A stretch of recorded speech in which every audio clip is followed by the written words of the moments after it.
Dr. Hovind taught science for 15 years. Then he got his PhD in education. He's always had a love for teaching.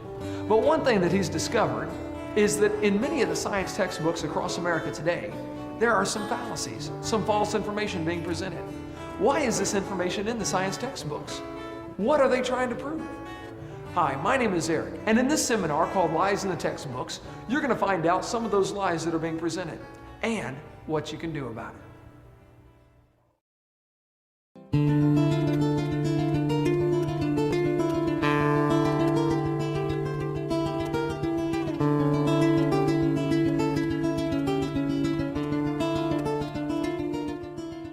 Well, welcome to our seminar on lies in the textbooks. My name is Kent Hovind. I taught high school science for 15 years.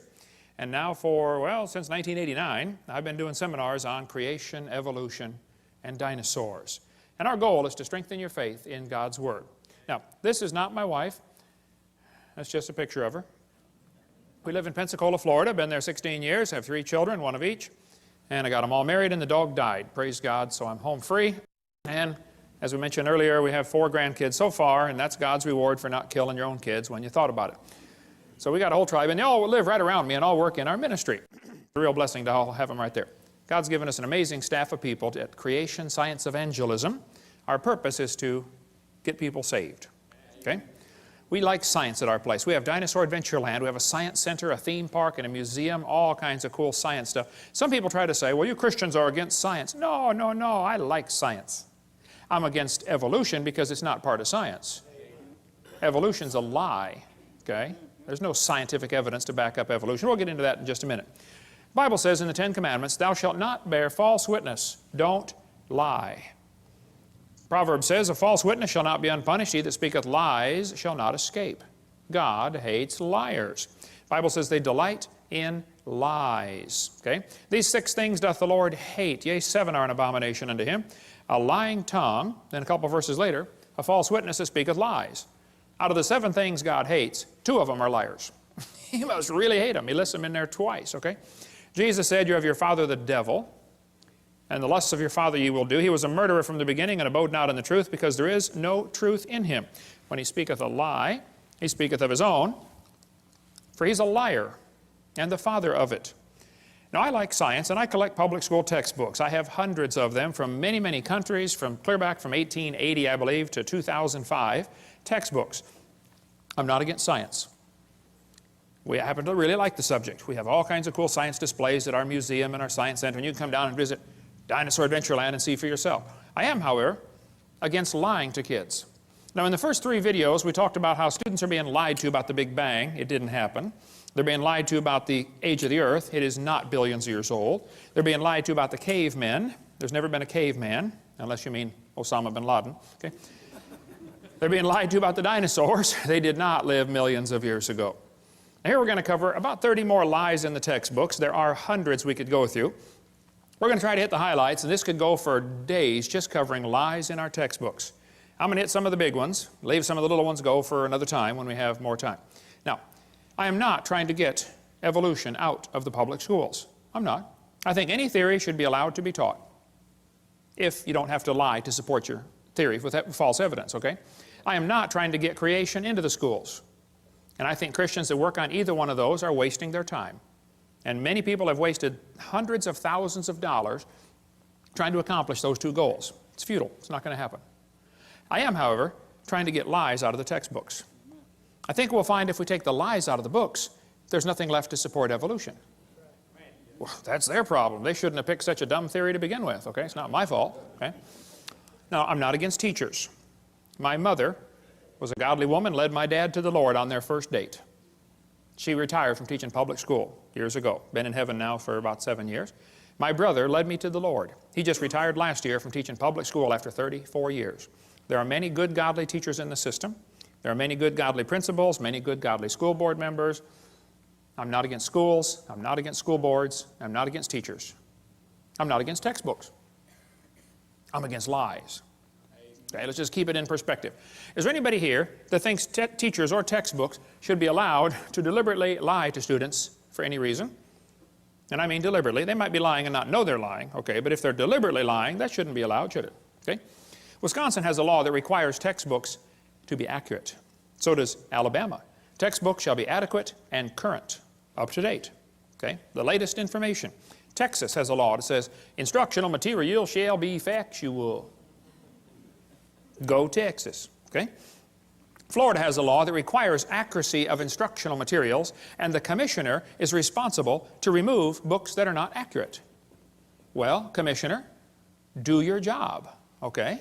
Watch this video and remove the books that are not accurate. It's so simple. It's so simple. Okay? California says textbooks shall be factually accurate and reflect current and confirmed research. Okay? Minnesota says the teacher shall not deliberately suppress or distort subject matter. Yeah, sure, hey there, fella, you betcha. The problem is, none of those states enforce their own laws. I don't know if Tennessee here has a law that requires textbook accuracy. They ought to if they don't have one. If you don't have one, pass one. This is a textbook from about 100 years ago. It says, God created the heavens and the earth in 6 days. Prayer is a duty, but it's vain to pray without a sincere desire of heart. God governs the world in infinite wisdom. You believe that's a public school textbook? Well, here's one today. Evolution is fact, not theory. Birds arose from non-birds and humans from non-humans. No person who pretends to any understanding of the natural world can deny these facts. Wow, something's changed. Actually, I was at Chickasaw, Oklahoma a couple of weeks ago. It was supposed to be a debate, but none of the professors would debate me. So they scheduled an evolution seminar 2 days after I was gone. They let me come speak on creation. The student group got me in there. Here's a poster they put up right next to my poster. The poster was inviting people to come to the evolution seminar. Interested in evolution? Well, come on down. Evolution lecture with Dr. Mather and Dr. Ray. It says, hear both sides of the issue. Well, we invited them to debate. They could have heard both sides altogether. Here the kids get 9 months of evolution teaching. I come in for 2 hours and they panic. And then they got to say, here, both sides. Both sides. You're not going to present both sides. You're going to present one side, the evolution side, which is what they already got for 9 months. They don't want to hear it. I think they said 20 people turned up, 15 of them are from the Baptist Student Union, just to see what the teachers would say. Okay? They hear both sides. Their own textbook, there in Chickasaw, Oklahoma, has 1/4 of the book, one entire unit devoted only to evolution teaching. Nothing about creation. Evolution's a dying religion surviving only on tax dollars. It's dead. This textbook has over 100 pages where evolution is talked about. There's not one single mention of creation. So don't tell me they want to hear both sides. They don't, okay? They want to present one view only. It's called indoctrination, not education. Now, this is a chart showing how the atheists feel that the different states are doing with the teaching of evolution. They think you folks in Tennessee are doing a lousy job of teaching evolution to your kids. Go Tennessee, all right. Okay. They think the folks right over here in North Carolina are doing a good job of teaching evolution. Well, North Carolina folks, get on the ball. Turn your state red by the next time they do this survey, okay? Now, is there anybody here that thinks teachers or textbooks should be allowed to use outdated or false information just to get students to believe a theory? Would that be a good idea? No, okay? Anybody here that thinks teachers that deliberately lie should be fired? Okay? Is there anybody here that thinks textbooks with lies should be banned or the lies torn out of the book? Think that'd be fair? All right. Well, buckle up, hang on, let's go. It's always amazed me how two people can look at the same thing and come to opposite conclusions of what they are looking at. You know, two people can look at Grand Canyon. One of them believes in evolution. He looks at the canyon and says, wow, look what the Colorado River did for millions and millions of years. The Bible-believing Christian stands there, looks at the same canyon, and says, wow, look what the flood did in about 30 minutes. Now, how was that canyon formed, huh? Textbook says over millions of years, the Colorado River carved the Grand Canyon from solid rock. Oh, now, hold on a second, okay? It's a fact Grand Canyon exists. I've been there a bunch of times, studied. I taught earth science for 15 years. I love studying Grand Canyon. There are two interpretations of how it got there. The evolutionists will say it formed slowly with a little bit of water and lots of time, like, you know, billions of years. The creationists will say, no, it formed quickly by lots of water and a little bit of time, like a big flood in the days of Noah. And the guys who believe in evolution are always trying to erase the line between their interpretation and try to include it as if it is part of the fact. No, it's just your interpretation, guys, okay? This textbook says, the Colorado River has cut through layer upon layer of rock over millions of years. Well, now hold on a minute. This textbook says, the Colorado River cut through 2,000 meters of rock, exposing sediment layers like huge pages in the book of life. Scan the canyon wall from rim to floor and you look back through hundreds of millions of years. I don't think so. I was in a debate one time and this atheist said, Hovind, you're so stupid. Don't you know it took millions of years to carve the Grand Canyon? I said, well, sir, there's a couple things you ought to learn about Grand Canyon. If you built a dam across Grand Canyon, a huge lake would fill in behind it, covering several states, okay? I mean, take a lot of dirt to build a dam, but if you could build a dam across that canyon, you'd have a really big lake. Actually, some of the water from Wyoming drains through the Grand Canyon. It has a huge drainage pattern. There's a picture of it, satellite false color image. You can see Grand Canyon right there, a big gash right across a ridge in the mountains. You folks in Tennessee know what a ridge is. Not really a mountain, just a big long ridge, okay? I've flown by and taken lots of pictures. I asked the pilot one time, I said, man, are we going near Grand Canyon? He said, yeah, about 100 miles. I said, can you get permission to, divert and go closer? He said, let me see what I can do. He got permission, and we flew right over the top of the canyon. I'm taking pictures like crazy, Love studying Grand Canyon. Actually, it's a bunch of useless real estate. I mean, what would you do with it if you had it, You can look at it and then go home. That's about it. But, I mean, you can't plow it, that's for sure, and you don't want your cows playing out there. But I said to this professor, I said, sir, there's a couple things to consider about this canyon. I said, these two red lines indicate what's called the snow line, okay? Between those two red lines is a ridge that gets about 6,900 to 8,500 feet above sea level. Now, the river enters the canyon at the far right over there at 2,800 foot elevation. The river flows downhill for 270 miles. Comes out the other side. If you look at it from a side view, a schematic view, it'll look like this.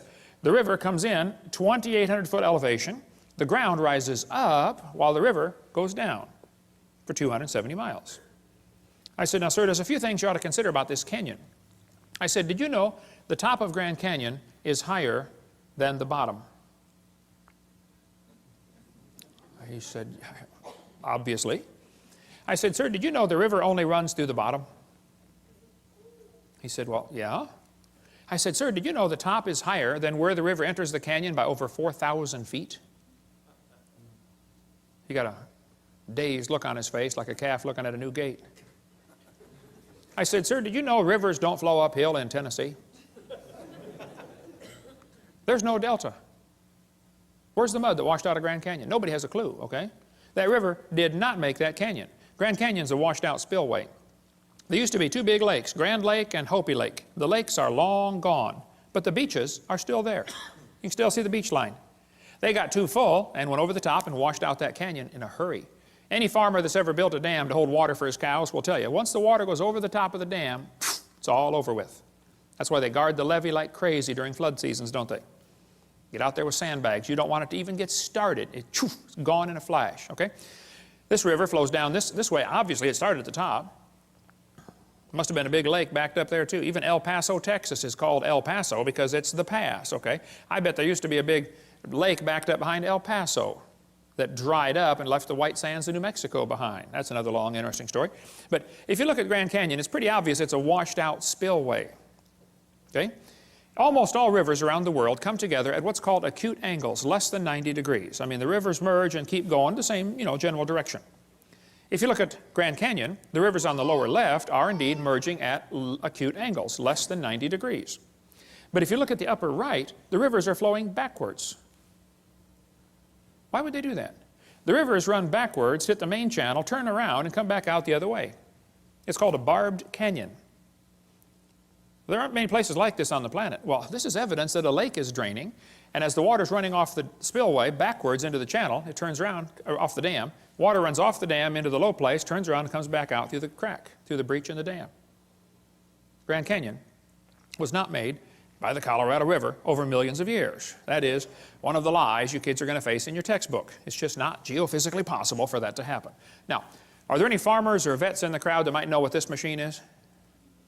What is that, brother? That's a calf puller. That's a what? A calf puller.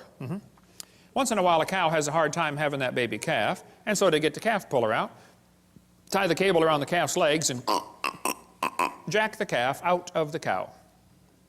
You get a few tons of pressure on there, calf comes right out, no problem. Well, one day, this farmer was out pulling a calf. It was a breech birth. The back feet are coming out first. That's not good, but you know, it happens once in a while. So the farmer had the calf puller out there, and he's trying to pull the calf out of the cow.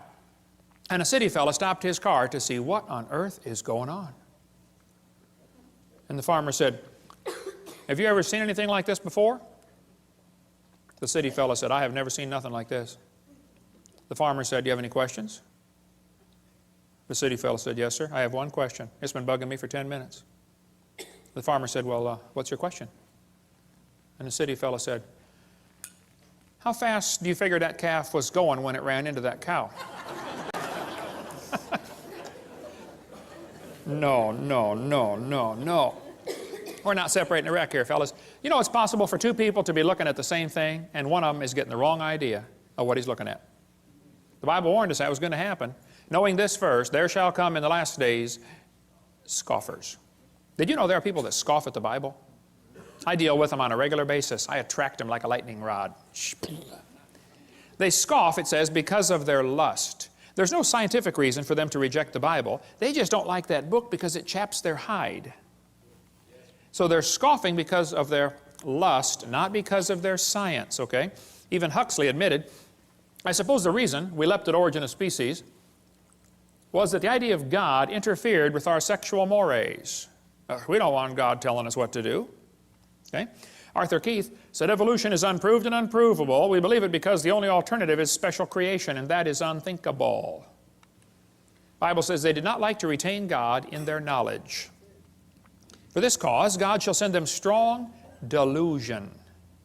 Anybody that believes they evolved from a rock 4.6 billion years ago, I would say is strongly deluded. You would have to have help to be that dumb. You could not do it on your own. You'd have to have years of training and conditioning to believe such a silly idea. Hey, is it possible for a person to go insane? I mean, absolutely loony? Oh yeah, it happens, doesn't it? Okay. Is it possible for an entire group of people to go insane? Can you imagine over 900 people drinking poison Kool-Aid and killing themselves? A whole group went insane. Is it possible for an entire nation to go insane? You know, like millions and millions of people go just plain old nuts? Oh, it's happened, folks.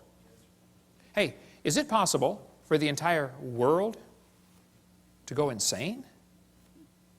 Well, the Bible says the great dragon was cast out, that old serpent called the devil and Satan, which deceiveth the whole world.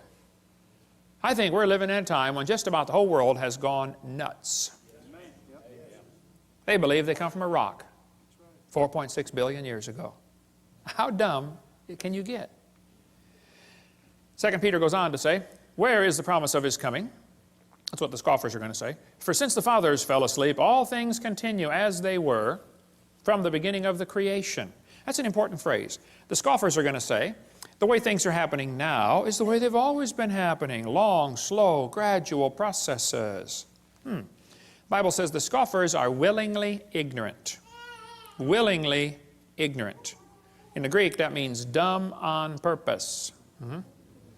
They're willingly ignorant of how God made the heavens and the earth, and they're ignorant of the flood. The world was overflowed with water and perished. We cover more on that on videotape number 2 of our series. But one of the scoffers in the last days was a guy named James Hutton. Now, James Hutton lived in the late 1700s. James wrote a book and said the earth is millions of years old.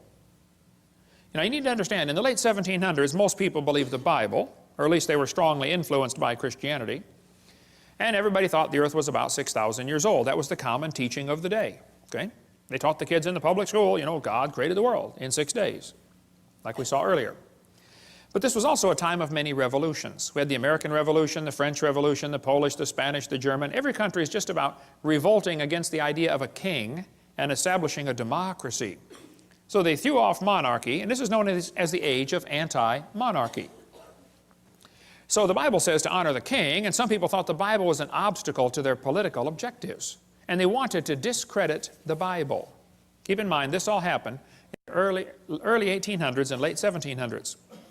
So back when everybody thought the earth was a few thousand years old, James Hutton came along and said, oh no, it's lots older than that. And it got here by uniformitarianism. Ooh, kids, big word, bold print. That'll be on the test. They always are, okay? Uniformitarianism means the present is the key to the past. No, James, I think the Bible's the only perfect key to the past. But during this time frame, the Christians, instead of fighting against this new teaching of millions of years, they swallowed it. The Christians accepted the idea of a gap theory or day-age theory or progressive creation. They just accepted millions of years right into the Bible when it's obvious to anybody with half a brain and one eye reading the Bible that it does not teach the earth is millions of years old. That's not what it says. So the Christians did not put up an effective defense, an effective resistance to this teaching, and they allowed the church to believe all this. And then when evolution came out, 1859, became popular with Darwin's book, well, the Christians just accepted that too. Boy, what a tragedy. That book covers the great turning point in history, if you like the history of stuff. Well, James Hutton's book that he wrote had a real strong influence on a young lawyer from Scotland named Charles Lyell. Charles Lyell, the lawyer, hated the Bible. Somebody calculated one time that if all the lawyers in the world were laid end to end around the equator, we would all be better off. Charles Lyell, in 1830, wrote this book right here, Principles of Geology. I've got it here on the table. You can come take a look at it. It's all marked up. In this book, you can see his hatred for the Bible kind of ooze off every page. He kept calling it ancient doctrines. He said, oh, you have a scriptural authority. He was mocking them, okay? He called it a religious prejudice. He said, men of superior talent, he's talking about himself, who thought for themselves and were not blinded by authority. He used every opportunity he could find to mock the Scriptures. And kids, you won't have to go to college very far before you're going to run into a professor that has this mocking attitude toward God's Word. How many of you had one when you went through school? Seems like their whole goal in life is to destroy your faith. I had a bunch of them when I went to school. They just wanted to destroy your confidence. Well, Charles said his goal was to free the science from Moses. What do you suppose he meant by that? Well, before Charles Lyell wrote his book, everybody looked at the geology, looked at Grand Canyon and said, wow, look what the flood did. He didn't like people interpreting Earth's history in light of the Bible. He wanted them to interpret Earth's history in terms of millions of years. Lyell is the primary guy responsible for inventing what today is known as the geologic column. How many have ever heard of the geologic column before? They divided the Earth up into layers and gave them names, you know. Cenozoic, Mesozoic, Paleozoic, Archaeozoic, all that kind of stuff. Maybe you saw the movie Jurassic Park, named after the Jurassic layer, okay? Each layer of rock was given a name and an age and an index fossil. Now keep in mind, all this was done in 1830 before there ever was a carbon dating, potassium-argon dating, rubidium-strontium dating, lead-208, lead-206, uranium-235, uranium-238. None of those had even been thought of. So they didn't determine these great ages by any radiometric decay method. They just picked the numbers out of the clear blue sky. It's a fact the Earth has many layers of sedimentary rock. That is just a fact. You can see them all over Tennessee here. How'd they get there? Well, there are two interpretations. One group says the layers formed slowly over millions of years. The other group says, no, these layers are all from the flood in the days of Noah. And again, they're always trying to erase that line between the two and make their interpretation become part of the fact. And it's just not, okay? It's just their interpretation, that's all. The geologic column is actually the Bible for the evolutionist. The only place you'll ever find it is in the textbooks. It doesn't exist. This guy admits it. He said, if there were a column of sediments, unfortunately, no such column exists. Did you know there is no geologic column? If there was, it'd be 100 miles thick. It doesn't exist. It's one of the lies in the textbooks. And actually, all of evolution is based on this lie right here. This is one of the most serious ones, in my opinion. It's true the Earth has layers. That's not the question.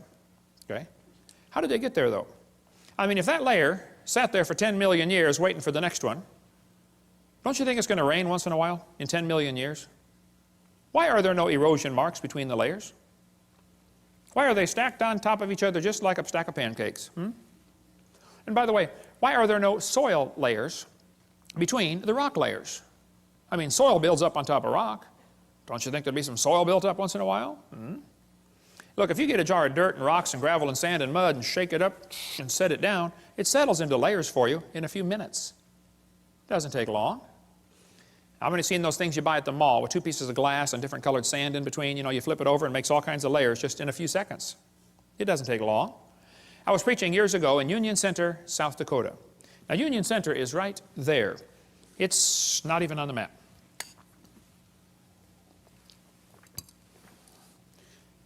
And South Dakota puts everything they can find on the map just to kind of fill in the white places, you know.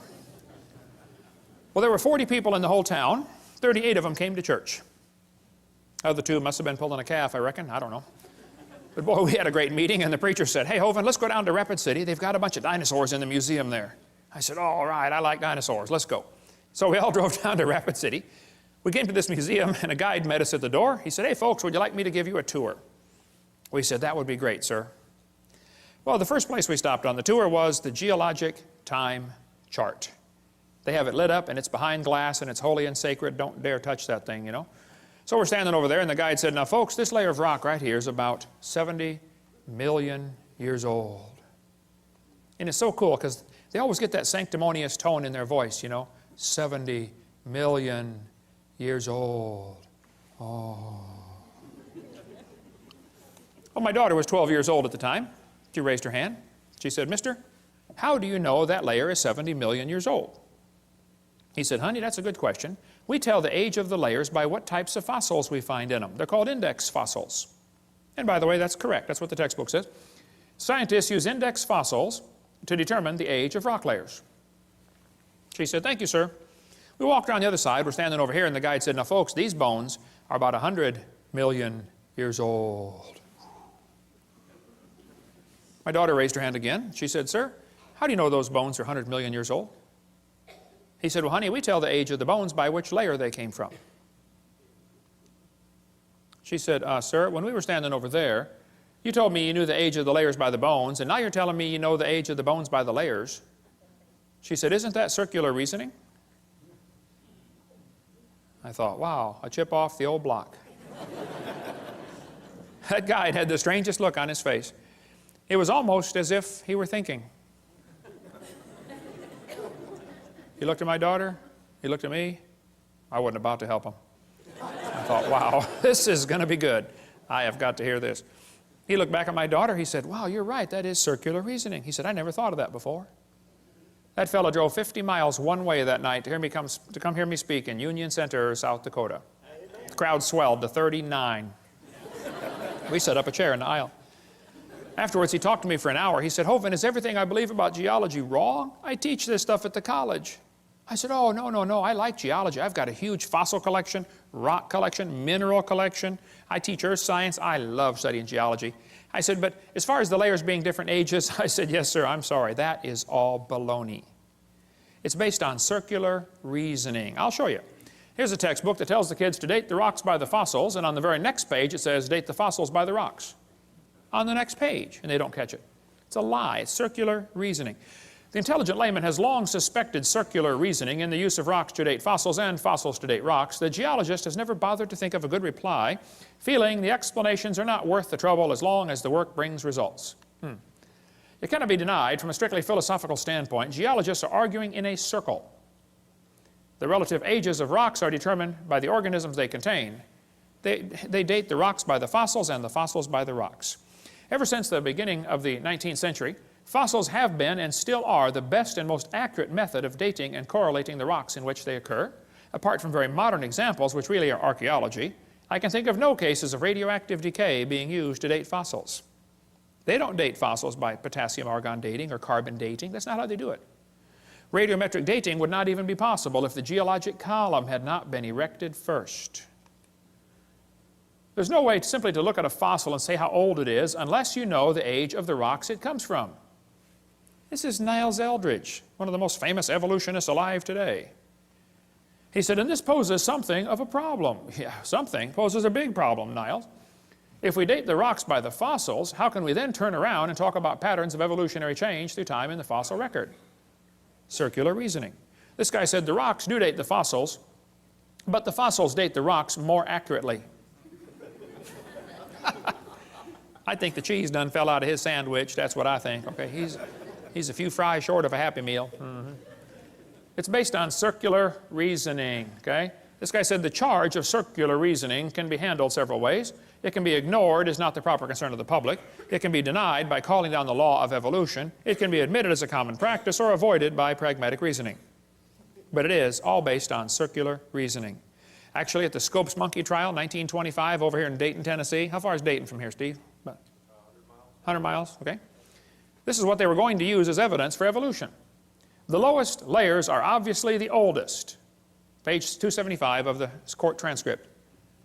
No, the oldest layers are not obviously the oldest. Did you know in still water, sediment layers settle out, the bottom one first, and then the second one, and then the third one? That's correct. But in moving water, you can get 5 or 6 or 10 layers to form simultaneously. They form from one end and travel across. So it's possible to have a fossil on the bottom that is younger than a fossil on top if it's moving water. There's a great video tape called Experiments in Stratification. It covers all that if you want more on that. Or get our video number 6. We'll get more of that later. I like to ask evolutionists, I say, guys, your geologic column contains limestone quite a few places. If I handed you a piece of limestone, how would you know if it's 100 million year old Jurassic limestone or 600 million year old Cambrian limestone? I mean, exactly what's the difference?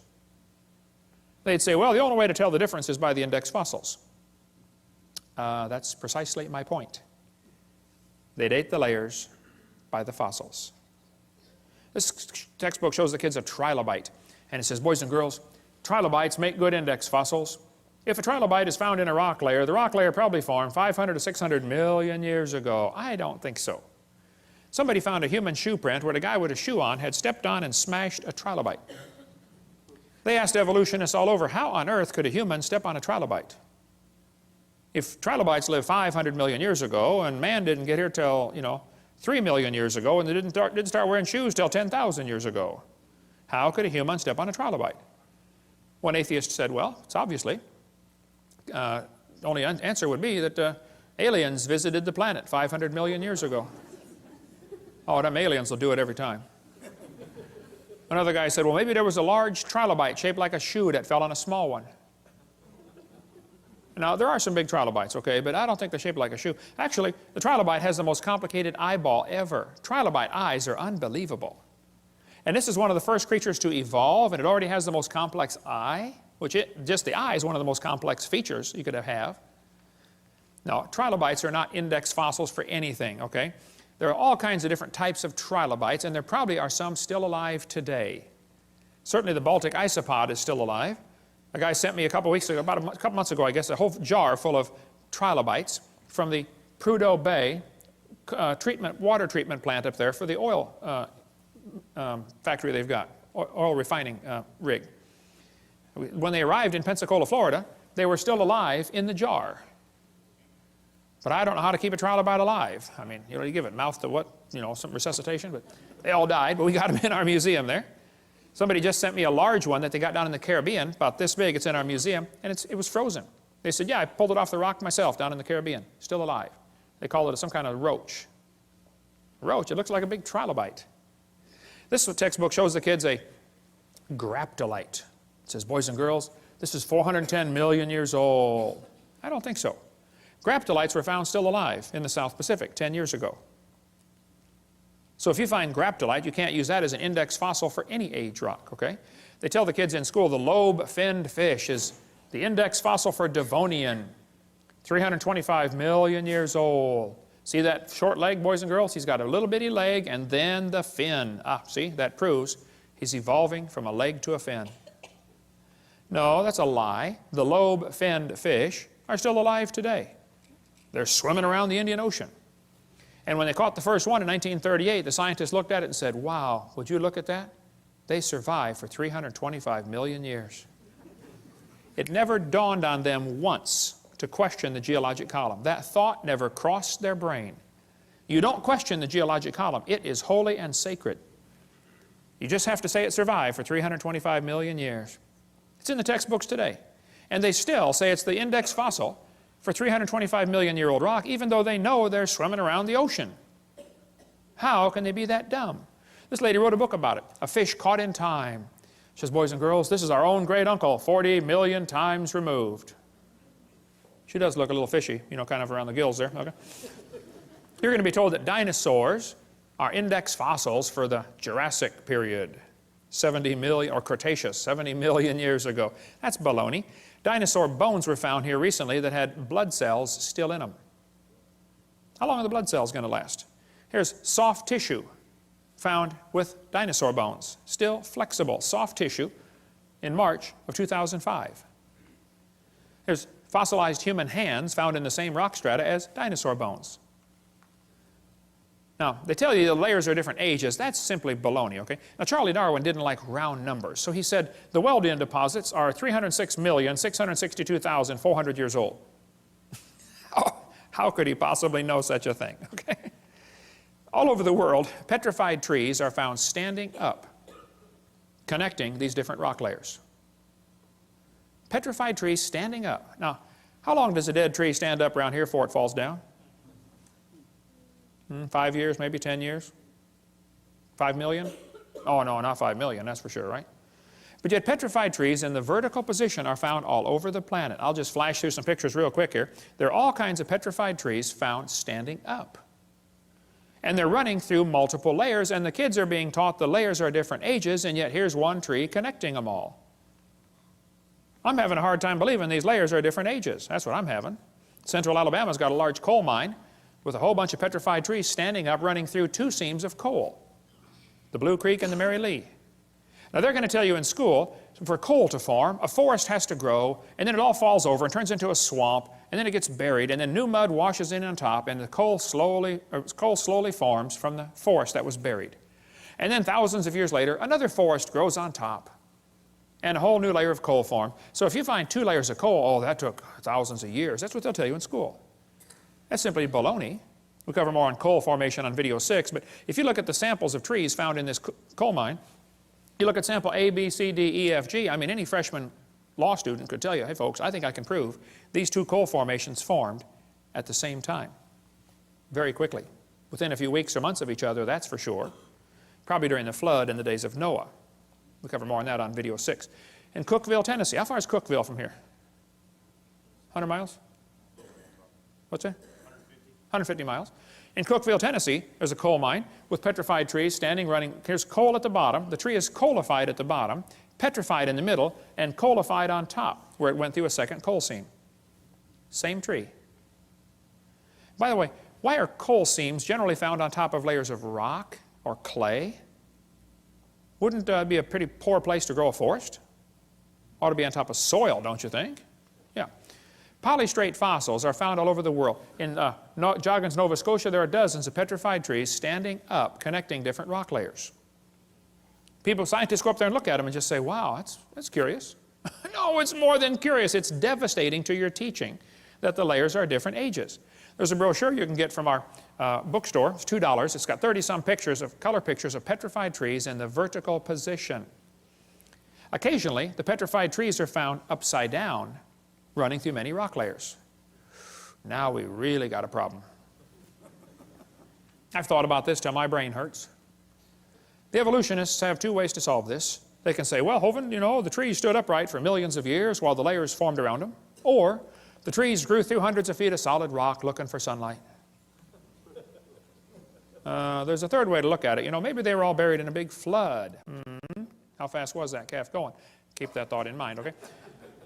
Mount St. Helens blew thousands of trees into Spirit Lake. Lots of those trees are stuck in the mud at the bottom of Spirit Lake. They're going to petrify in the standing position. More on video 6 about that. It doesn't take long for things to petrify. Here's petrified firewood. The guy chopped on it before it turned to stone. Here's mummified dog stuck in a tree. Turned to stone. It chased a coon up the tree apparently and got stuck. They named it Stucky.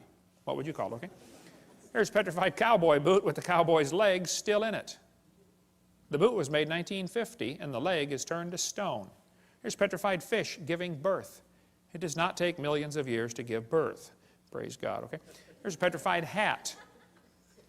Petrified pickle found in a jar. The guy sent me the jar and pickle. He said, Brother Hovind, I found this in Montana in an old home. The house was junk. The roof was gone. The house was falling apart. But he said, you want a petrified pickle for your museum? I said, of course. Who in their right mind would not want a petrified pickle, you know? Come on down to Pensacola, Dinosaur Adventureland, and see the petrified pickle. Here's petrified sacks of flour found in flour mill that flooded in 1910 in Eureka Springs, Arkansas. Here's petrified toadstool. There's an amazing gem and mineral museum just south of Bloomington, Illinois, in a little bitty tiny town called Shirley, Illinois. You got to be trying to find it to get there, but it's worth going to see the Funk Gem and Mineral Museum. Okay? Here's petrified acorns. This kid sent them to me. He said, Brother Hovind, I was 7 years old at the time. He said, I stuck these acorns in a bucket of water, and I thought they might, sprout and make some trees, and I forgot about them. Next spring, my mama found the bucket on the back porch, and the acorns had turned to stone. He said, would you like them for your museum? I said, of course. Come on down and see the petrified acorns. More on petrification on video number 6. So kids, when they tell you the layers are different ages, you tell them Kent Hovind said they're confused or they're lying. It is not correct. Those layers all formed, nearly all of them, at the time of Noah's flood. 80 to 85% of Earth's surface does not even have 3 geologic periods appearing in correct consecutive order. Even though this geologic column does not exist, except in the textbooks, that teaching is what changed people in the 1830s away from believing the Bible to believing in uniformitarianism. This teaching especially affected a young preacher. He just got out of Bible college, studied to be a pastor of a church. His name was Charles Darwin. Anybody ever heard of Charles Darwin? Charles Darwin graduated from Bible college to be a preacher, and he's going to sail around the world for 5 years first and collect some bugs for some, bugologist back there in England. Charlie brought some books with him. He brought his Bible, of course. He just got out of Bible college. And he brought this brand new book, Principles of Geology. Charlie said that book changed his life forever. He later wrote to a friend and said, disbelief crept over me slowly. I felt no distress. He slowly lost his faith in the Bible. As Darwin sailed around the world, he stopped off at the Galapagos Islands. Here on those islands, he noticed there were 14 different varieties of finches. Little tiny bird with a little tiny beak. But the beak shapes were different.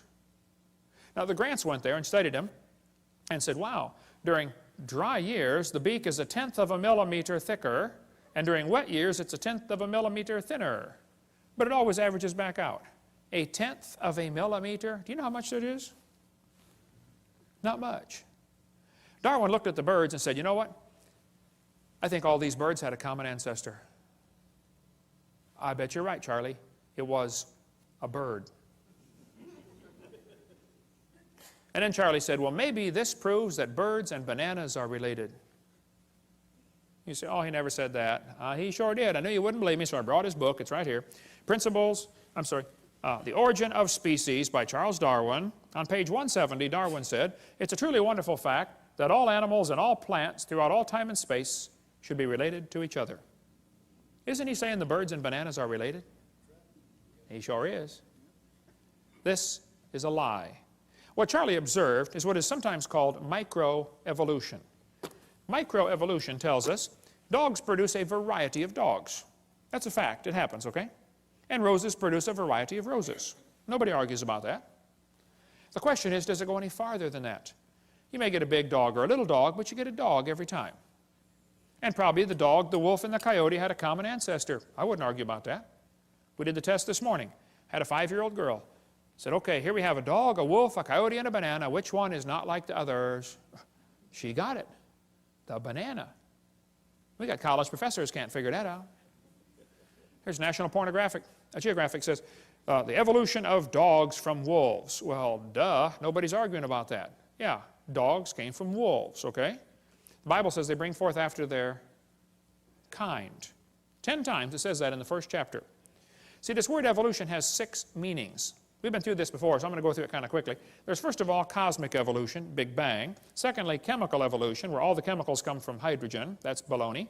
Thirdly, stellar evolution, where all the stars form from dust. You cannot get dust to condense into a solid star. Can't happen. There's Boyle's gas laws that drive it away, okay? Then there's enough stars out there, though we can all have 11 trillion to ourselves. Then you have organic evolution, where life gets started from non-living material. And then macroevolution, where an animal changes to a different kind of animal. None of those have ever been observed. Number 6, variations within the kinds, sometimes called microevolution. That one happens. The first 5 are religious. So whenever you discuss evolution, you have to define what you're talking about. If you're talking about number 6, I'm with you. I agree, that happens. If you're talking about the first 5, that doesn't happen. That's something you believe happens, okay? Watch how they change the definition for the kids. They say, okay, boys and girls, evolution is change over time. Is that really what they mean? Watch this carefully now. In other words, living things have changed over time. Wait. Are you going to skip over the first 4? They just want to bypass the first 4 stages like it's not part of the theory? Well, then you don't have a coherent theory. Then they say, evolution is defined as a change in species over time. Now they're down to what I believe in. I think species can change. I think you can get some really weird varieties of animals, but they're still the same kind, okay? This is a lie, kids. That's not really what they mean by evolution. They want to give you examples of number 6 and make you believe that the whole theory has been proven. Don't get brainwashed. Most evolutionists will say, well, macroevolution is just micro with longer periods of time. No, it's not. They had a big conference on this very question in Chicago. They said the central question of the Chicago conference was whether the mechanisms underlying microevolution can be extrapolated to explain the phenomena of macroevolution. The answer can be given as a clear no. It doesn't work. Variations happen, sure, but they have limits. Did you know farmers have been trying to get bigger pigs for a long time? Do you think they'll ever get a pig as big as Texas? Nah, I bet there's a limit, isn't there? Okay? Roaches become resistant to pesticides. Do you think they'll ever become resistant to a sledgehammer? Probably not. See? There's a tiger had 3 kittens, all different colors, same litter. That's variations, but it's still a tiger. That's not evolution.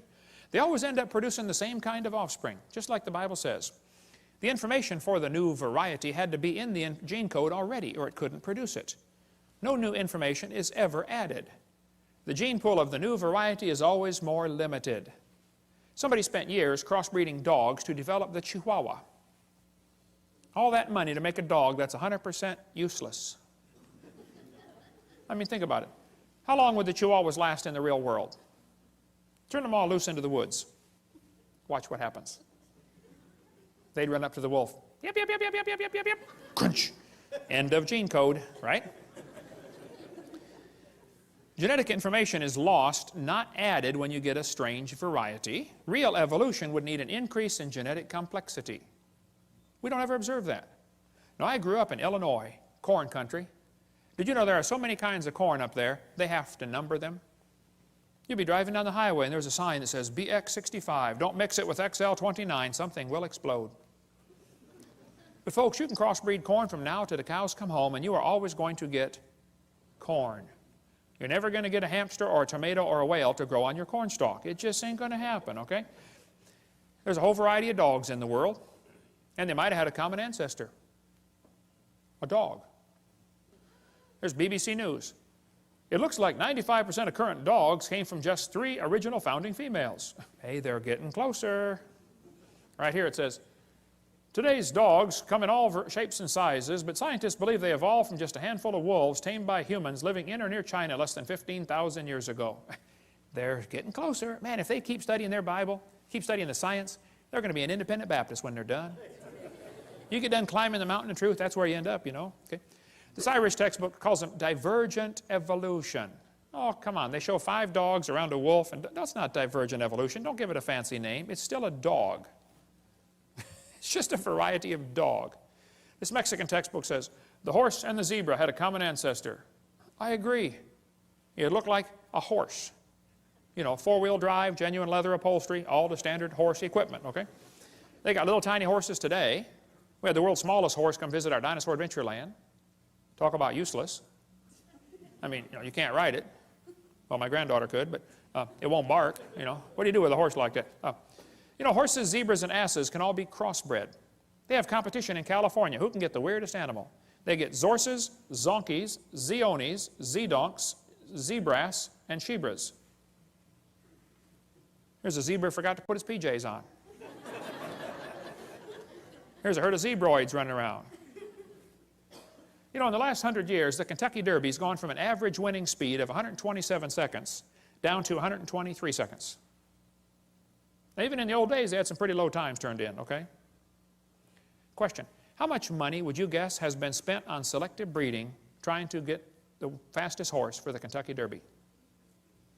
Millions and millions of dollars. They do the same thing right around here, don't they? Spend lots of money for a Tennessee Walker.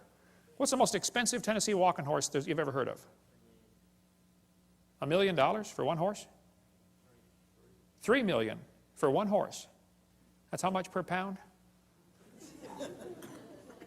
Man, I was in Italy, we ate horse over there. It's good, too. Tastes like chicken, you know. Now, I don't know if they've got to the absolute limit of horse speed or not. I don't know. But I suspect they're getting kind of close, okay? If you really want to win the Kentucky Derby, why don't you breed wings on your horse and fly around the track in 12 seconds? The whole point is, sure, you get varieties, but they're limited. There's a bunch of different kinds of cows in the world, and they might have had a common ancestor. A cow. This magazine's where you order chickens. All right, boys and girls, should we order, cinnamon queens, red rocks, white rocks, cherry eggers, or brown leghorns? But look what the magazine says. Jungle fowl are the original bird from which all varieties and strains of domesticated chickens are derived. Did you know all the chickens had a common ancestor? Anybody want to guess what it was? Chicken. You got it. There are 8 kinds of bears in the world, and they might have had a common ancestor. A bear. You know, broccoli, cabbage, cauliflower, and Brussels sprouts all have a common ancestor called a plant. In California, they got huge fields where they graft English walnut trees onto black walnut stumps. They do it because the black walnut stump, the root system is tough and can handle the weather over there. But the black walnut doesn't taste as good, it doesn't sell for as much money, and it's tougher to crack. English walnuts taste better, they sell for more money, and they're easier to crack, but the root system rots. So they cut them off and stick them together. They do it all over there. Well, they can do it because they're both a walnut. See, you could never graft an English walnut tree onto the back of a turtle. That won't work, see? The sugar beets were used for years. When sugar got expensive, they wanted to get sugar out of beets. So they tried to do selective breeding to increase the sugar content in sugar beets. They raised it from 6% to 17%, but could not. They ran into a brick wall. Hey, can't go past 17. And the further they got away from the normal wild sugar beet, the more problems they started having. Now you got to babysit the field and spray pesticides and bugicides and everything else on it, okay? Because its disease resistance goes down. People say, don't bacteria become resistant to drugs? Well, that's because they lose information, not gain it. I'll show you. Dr. Spetner points out, this is based on a misunderstanding, for the mutations that cause antibiotic resistance still involve information loss. For example, to destroy a bacterium, the antibiotic streptomycin attaches to part of a bacterial cell called ribosomes. Mutations sometimes cause a structural deformity in ribosomes. Since the antibiotic cannot connect with the misshapen ribosome, the bacterium is resistant. Even though this mutation turns out to be beneficial for the moment, it still constitutes a loss of information, not a gain. No evolution has taken place. The bacteria are not stronger. In fact, under normal conditions with no antibiotic present, they are weaker than their non-mutated cousins. I'll give you an example. Suppose somebody's coming through town and they're handcuffing everybody, taking them off to jail, and then they're going to kill them. But you don't have any arms, so they can't handcuff you. Aha. Is that a beneficial mutation to not have arms? Well, yeah, for the moment, okay. But in long term, it's not beneficial, okay? And so all the examples they ever point to are bacteria becoming resistant to drugs. That's a loss of information, not a gain. The Bible is correct. They bring forth after their kind. James Hutton wrote a book in 1795, and people began to doubt the earth was 6,000 years old. Charlie Lyell wrote a book in 1830, and people began to doubt the flood, and Charlie Darwin's book made people doubt the Creator. And by the mid-1800s, people were wondering, wow, if God didn't do it, how did we get here? Who's in charge of the world? That led directly to the rise of communism, Marxism, socialism, Nazism. We'll cover that on Seminar Part 5. Politically incorrect, the dangers of this evolution theory. Now, Darwin didn't originate the evolution theory. It was around before him. He just simply made it popular, okay? But Timothy was warned by Paul here in 1 Timothy 6. You be careful about avoiding profane and vain babblings and oppositions of science falsely so called. Evolution is not science. Evolution's a religion in every sense of the word. Hitler said, let me control the textbooks, I'll control the state. Professor Wilson at Harvard University said, as were many persons from Alabama, I was a born-again Christian. When I was 15, I entered the Southern Baptist Church with great fervor and interest in the fundamentalist religion. I left at 17 when I got to the University of Alabama and heard about evolution theory. He lost his faith, first year of college. That's what happened to Philip Wentworth. Studied for the ministry at Harvard, lost his faith, gave up on the ministry. That's what happened to Scott. He almost lost his faith until somebody showed him one of my videotapes. And he said, oh, man, you saved my faith, Brother Hovind. This, Marty wrote me and said, I want to let you know your ministry's been a blessing to me. I'm one of the high school students in the anthropology class that is a victim of the dangers of evolution teaching. I was very discouraged and questioned the existence of God. I listened to your seminars and that completely encouraged me, and it was a blessing to me. Yay, rescued one. It's amazing how many thousands of people down through history have lost their faith because of this evolution teaching. Karl Marx said he wanted to serve God with his life. Went off to college, became an evolutionist. Comrade Stalin. There was a special this afternoon on TV. How many saw that about Comrade Stalin on the History Channel? He went to a Christian school, read Darwin's book, became an atheist. Killed between 60 and 100 million of his own people. Andrew Carnegie became an evolutionist reading Darwin's book. He said it freed him from the shackles of religion. Light came in as a flood and all was clear. Not only had I got rid of theology and the supernatural, but I found the truth of evolution. Carnegie left behind millions of dollars to make sure evolution is taught in our schools instead of creation. He funded the National Center for Science Education. The list is really long. We'll have to quit now. But 75% of kids from Christian homes that go to public schools lose their faith after 1 year of college. What's in these textbooks anyway? What are they teaching our kids that's making them lose their faith? Well, we're going to cover some of the lies in the textbooks, some more lies in the textbooks in the next session. There is no known evidence to support the evolution theory except things that have been proven wrong a long time ago. If real evidence exists for this evolution theory, I would like to see it. We've been offering $250,000 for real scientific evidence for evolution. We've had that offer for over 10 years. There isn't any, okay? I'll give you an example. Suppose I had a theory that the moon is made of green cheese. Now that's a dumb theory, I know. But hey, it's okay to have a dumb theory. There are no laws against dumb theories.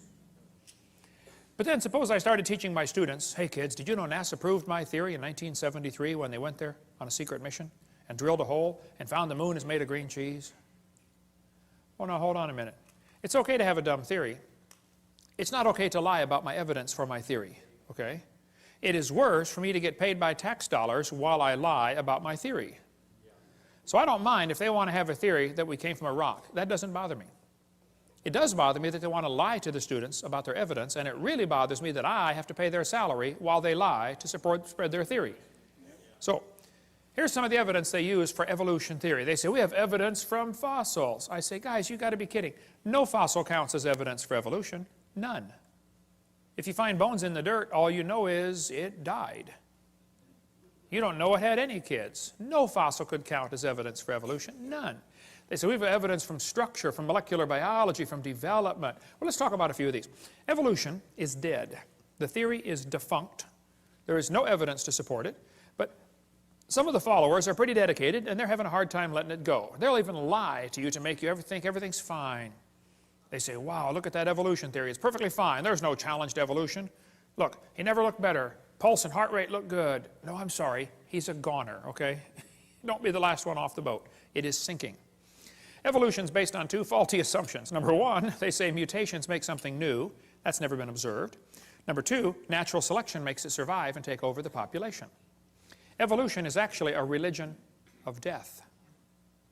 In order for evolution to work, one animal evolves a little better than the rest. What must happen to the rest of them to make this thing work? They got to die. Or else the new improved gene is swamped back into the gene code. The question is so simple and profound. Did man bring death into the world like the Bible says? Or did death bring man into the world like evolution says? Somebody is wrong. Textbook says there are mutations, and they are the original source of variation in populations. I agree, mutations happen, no question. But mutations do not produce any evolution. Mutations are scrambling up existing genetic code. They're not making anything new. Here's a 5-legged bull. That's a mutant. There's no new information added. He already had the information on how to make a leg. It just made one in the wrong place, that's all. It's not new information, it is scrambled information. Here's a short-legged sheep. Again, no new information. And by the way, that's not beneficial. He's the first one the wolf is going to catch. Right? Go, boys, go. Here comes the wolf. Brrr. Oh, Herman didn't make it. There's a two-headed lamb. That's a mutant. It's not beneficial. Two-headed turtle. That's a mutant. Not ninja, but it's mutant. Okay. Now, he's going to freeze first winter because nobody makes a double-neck turtleneck sweater. He's just not going to make it. Now, scrambling up the letters of the word Christmas will get you all sorts of different words. But it will never get you Xerox, zebra, or queen. The letters aren't available.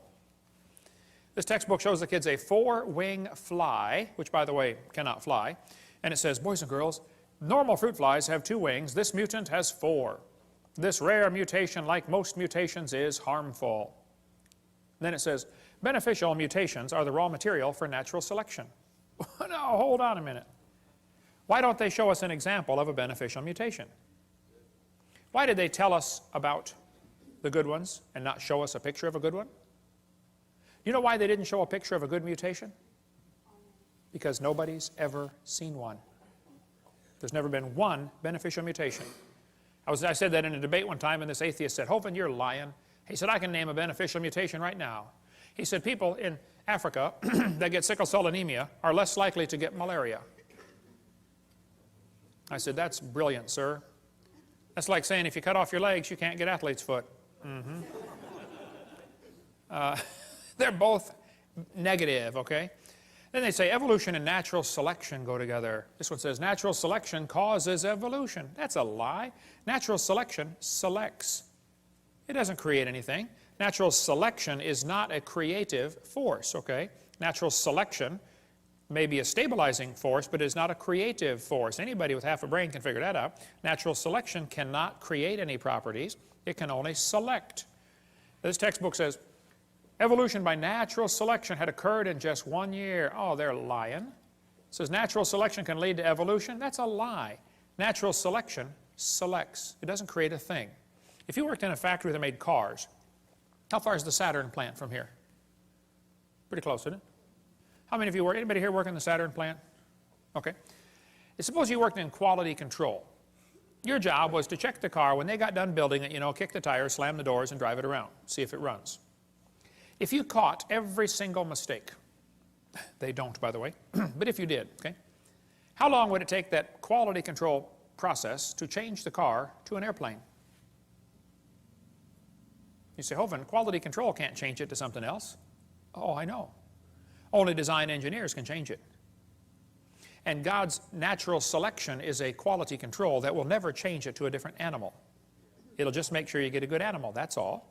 They keep talking about survival of the fittest. Well, I agree, but that doesn't explain arrival of the fittest. And even survival of the fittest is pretty shaky. It's what's called a tautology, a sentence that means nothing. I'll show you. If you say, Professor, why did it survive? He'll say, oh, because it's the fittest. You know, survival of the fittest. How do you know it's the fittest? Because it survived. How else can you tell? Oh, I see. Look, if a whale goes through a school of fish and eats 80% of them, it's not survival of the fittest. It's actually survival of the luckiest. That's what's really going on out there. But some of these scientists have the ability to make amazing observations and still come to the wrong conclusion. One day a bunch of scientists were going to see how far a frog could jump. They put their big old frog down there and said, jump, frog, jump. That frog jumped 80 inches. They brought the frog back, cut off one leg. Said, jump, frog, jump. He only jumped 70. They brought him back, cut off another leg. Said, jump, frog, jump. He went 60. They brought him back, cut off another leg. Said, jump, frog, jump. He jumped 50 inches. They brought the frog back, cut off his last leg, and said, jump, frog, jump. You know, they expected he might go maybe, 40 based on the data. Actual jump was 0. The frog didn't move. They yelled louder, jump, frog. The frog never moved. The scientists were baffled. They tried the experiment again. New frog. Got the same results every time. So the brilliant scientists put their data together and said, you know what, folks, the frog jumped less as the legs were removed. Hey, that's a good observation. They got it right on the head. And they said, so we must conclude that a frog with no legs goes deaf. Bad conclusion. It's possible to have a good observation and still come to the wrong conclusion, you know. That's what they did with the fruit flies. They put them flies in the laboratory, they nuked them, microwaved them, x-rayed them. They did all kinds of mean things to those flies, and they got some weird-looking baby flies. They got flies with curled wings. They fly around, buzz, zzz, zzz, zzz, couldn't go anywhere. They got flies with no wings at all. What do you call that? A crawl or a walk? Can't fly. They raised all these mutated flies in the laboratory and said, you know what, folks, fruit flies refuse to become anything but fruit flies. Well, duh. So they said all mutations produce flies that were inferior to the original fly. Good observation. They said, so we must conclude that flies have evolved as far as they can go. Oh, bad conclusion, you know. Maybe you could conclude that God made them right to begin with, and all you're doing is messing them up in your laboratory. They were doing fine till you guys got a hold of them. Yeah. And they say evolution's as fit as ever. Yep, fruit flies in the north have wings 4% larger than flies in the south. Well, that proves something to somebody somewhere, I'm sure, but it's still a fly, okay? Then they tell the kids, the peppered moth is proof for evolution. They counted the moths on the trees and found it was 95% light colored and 5% black. Then they burned coal in the factories and the trees turned black, and they counted the moths again. It was only 5% light and 95% black. The problem is the entire story is a lie. They glued dead moths to the tree to take that picture for your kid's textbook. It's right here. Where's this book used at, brother? It's not used anymore. Peppered moth. It's still in the new books, though. Evidence for evolution. Those are dead moths glued on a tree, because after 40 years of watching, they found a grand total of 2 moths on the trees. 2 out of, let's see, what's 95% of 2? Wow. I have to do some figuring on that one. They still keep it in the textbooks, though, as evidence for evolution. What's the Tulsa Zoo doing, having a peppered moth display? I mean, this is a zoo, for heaven's sake. Why do they push evolution in a zoo? Get the book Icons of Evolution if you want a whole lot more on the history of this peppered moth idea. But they tell the kids, we're going to learn to think critically. Boys and girls, do you think humans are still evolving? What kind of question is that? That's one of those questions like, have you stopped beating your wife yet? Wow, let me think. If I say yes, I'm admitting I did. If I say no, I'm still doing it. Did you know it's possible for the question to already have a built-in assumption? Look at that question. Do you think humans are still evolving? What's the built-in assumption? That humans evolved. Now, how's a Christian kid supposed to answer that for homework for Monday? I would say, teacher, this question is poorly written. It assumes evolution has happened when it has not. It's like asking the question, you know, why are elephants orange? Boy, no, there's a tough one. Why are they orange anyway? They're not orange? This is not learning to think critically. This is a Soviet-style indoctrination type brainwashing question. And when the kid gets done taking this class, he's going to think he knows how to think, but he doesn't. He knows how to be told what to believe, and he never understands how it happened to him. That's not thinking critically. Then they tell the kids, we've got evidence for evolution from homologous structures. Wow, what's that mean? Yes, boys and girls. Did you know you have 2 bones in your wrist, and they're called the radius and the ulna? Pretty cool. And did you know the alligator has 2 bones in his forelimb? And look at this, they're called radius and ulna. See that? That proves we are related. That's what they're going to tell them. Homologous structures provide evidence that these animals evolved from a common ancestor. It's found in just about every textbook. You got it in these other ones up here, I'm sure, don't you, Steve? Homologous structures as evidence for evolution. They descended from a common ancestor, textbook says. Think critically. The bones are the same, boys and girls. See, that proves we're related. Evolved from a forelimb of a common ancestor. This textbook says, comparative anatomy provides further evidence of evolution. The commonalities suggest that these and other vertebrate animals are all related. They probably evolved from a common ancestor. This is a lie. They probably have a common designer. You know, the different bones in different animals come from different genes on the chromosomes. They're not homologous to begin with, okay? And even if they were, that still wouldn't prove common ancestor. Proves a common designer. The same designer made them all. Did you know the lug nuts from a Pontiac will fit on a Chevy?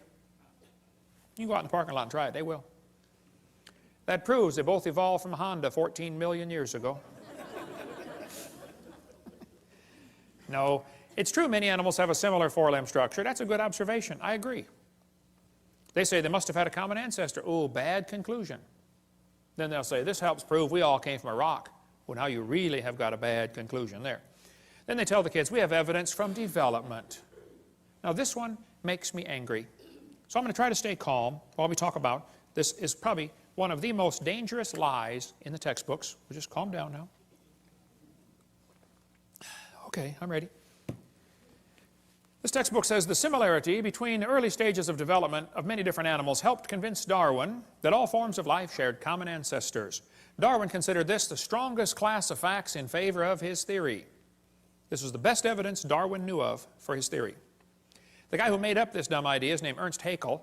Haeckel called this idea we're about to share with you the biogenetic law, which means as animals develop inside the mother, they go through the stages of evolution. All you got to do is memorize the word farm, F-A-R-M, fish, amphibian, reptile, mammal. That's the way they say it happened. The phrase they had for it back then was ontogeny recapitulates phylogeny. Wow, what's all that mean? Well, ontogeny is the growth of the baby. It goes through stages, okay?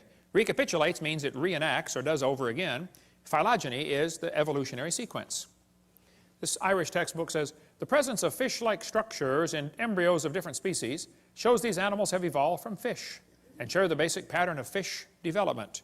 It's as if the embryo retains a memory of its origins and starts to copy them during its development. That's the ontogeny recapitulates phylogeny. Now, the idea that Sigmund Freud relied on was the idea that ontogeny recapitulates phylogeny. That is, the development of the individual recapitulates the evolution of the entire species. This is stupid and dangerous. They tell the kids the embryo, the baby growing in the mother, has gills like a fish. Gills? That's a lie. Those are not gill slits. Those little folds of skin you see on the embryo grow into bones in the ear and glands in the throat. They never have anything to do with breathing. My uncle had 5 or 6 chins and he couldn't breathe through any of them but the top one. Okay? Those are not gill slits. Ernst Haeckel said the turning point in his thinking was when he read Darwin's book in 1860. See, Darwin's book was printed in English in 1859. The next year, it was printed in German, 1860. Haeckel was a German embryology professor. He read the book and said, wow, what a great theory. If only we had some evidence. Well, 9 years later, they still had no evidence. So Haeckel decided to help out. He was going to make some evidence. Haeckel took a drawing of a dog and a human embryo. He was an embryology professor, you know. And he lied. He faked the drawings. He changed them and made them look exactly alike to prove they're related. He just is a bold-faced lie, okay? Haeckel made giant posters of his fake drawings and traveled all over Germany and converted the people to believing in evolution, which led to the next obvious question. Hey, if evolution is true, I wonder which race of humans have evolved the farthest. And guess who the Germans thought it was? Yeah, we'll talk more about that later. Now, on top are Haeckel's fake drawings. Underneath are the actual photographs of these animals. He lied. His own university held a trial and convicted him of fraud. He said at the trial, I should feel utterly condemned were it not that hundreds of the best observers and biologists lie under the same charge. This biogenetic law is as dead as a doornail. It's not true. But it can't be taken out of the textbooks for some reason. It's been proven wrong since 1875, and they still keep it in the books. It's still used in this book, Evolutionary Analysis, college textbook, 1998 edition, used at University West Florida, the exact same chart of Ernst Haeckel. Now, it's only been proven wrong since 1875, okay? I know it takes a while to get textbooks up to date, but that's long enough. I think 130 years, they ought to be able to get it out by now, don't you think? Okay? More about the gill slits in this book here, Icons of Evolution. Darwin's theory, his book came out 1859. He predicted they would find evidence. 1860 '69, Haeckel faked the drawings. 1875, it was proven wrong. But it's still in textbooks used all over the planet. 2004 textbook, still has it. 2005 textbook, and I pronounced it wrong as Chickasha, not Chickashaw, Chickasha, Oklahoma. I got corrected during the break. Still teaching the baby has gill pouches. Notice, for example, gill pouches, okay? Gill slits on the embryo. They're teaching this in textbooks all over the world. It's only been proven wrong since 1875. Get it out of the book. Tear the page out. I mean, it's a no-brainer. Tear out the page. It's not true. There's a junior high textbook telling them it has embryo has gill slits. This one says, similarly, humans and fish embryos resemble each other because humans and fish share a common ancestor. These similarities provide evidence that these three animals evolved from a common ancestor, tiny gill slits. Gill slits on the human embryo. Gills of fish. Tiny gill pouches, used in college textbooks. There's a 2004 textbook saying it has evidence of evolution is seen in development of embryos. You can't get a high score on SAT or ACT tests unless you lie and say the baby has gill pouches. It's found on every single test we could find. If you don't believe in evolution, you won't score high to get into college, or at least give the evolution answer. Why would they keep this in the textbooks 130 years after it is proven wrong? There's only one answer I can come up with. I'll tell you in a minute. This one shows a 5 to 6 week embryo, and it says by 7 months the fetus looks from the outside like a tiny normal baby, but it's not. It's not a baby at 7 months. Hello, that's a lie. It's a human at conception. 34% of babies born at 5.5 months will survive. One lady had surgery on her baby before it was born. Cut the mother open, cut the uterus open, and the baby's holding the doctor's finger at 5 months along. Let's see, the angel of the Lord said, behold, thou art with fetus. No, I believe he said you're with child, didn't he? Yeah, it's a child before it's born. Yeah. Scott Peterson is accused of murdering his wife and unborn child. Now, Paul Azan, you hypocrite. Don't you think it's okay to have an abortion, and yet you call it an unborn child? Scott Peterson is found guilty of murdering his wife and son.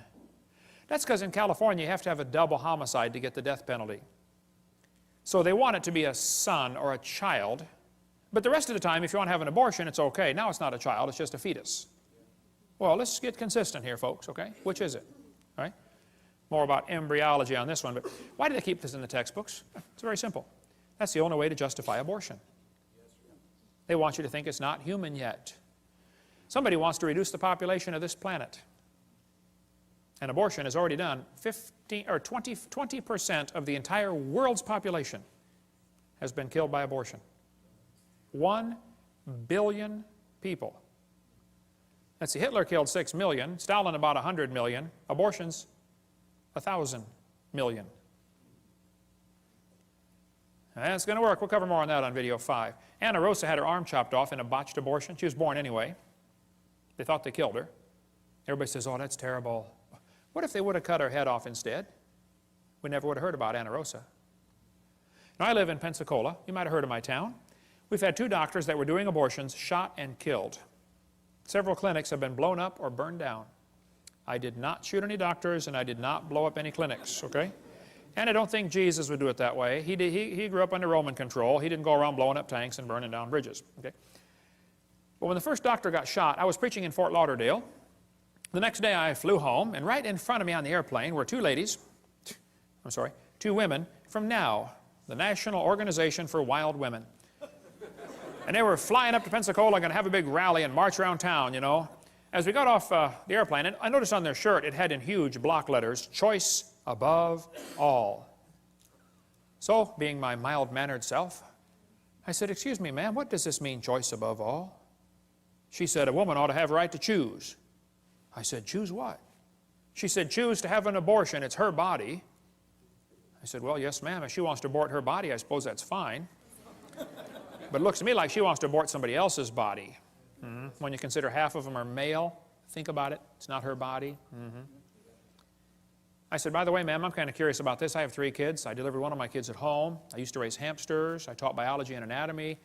I'm kind of familiar with this process. I said, why does the woman's right to choice stop at birth? Why don't we let the mother choose to kill it after it's born? Be a lot safer and simpler. Hey, why don't we extend abortion rights up until the kid's 2 years old? I know a lot of mothers with a 2-year-old that have thought about it a time or two. I won't ask you to raise your hand, but I know you're out there. I got it.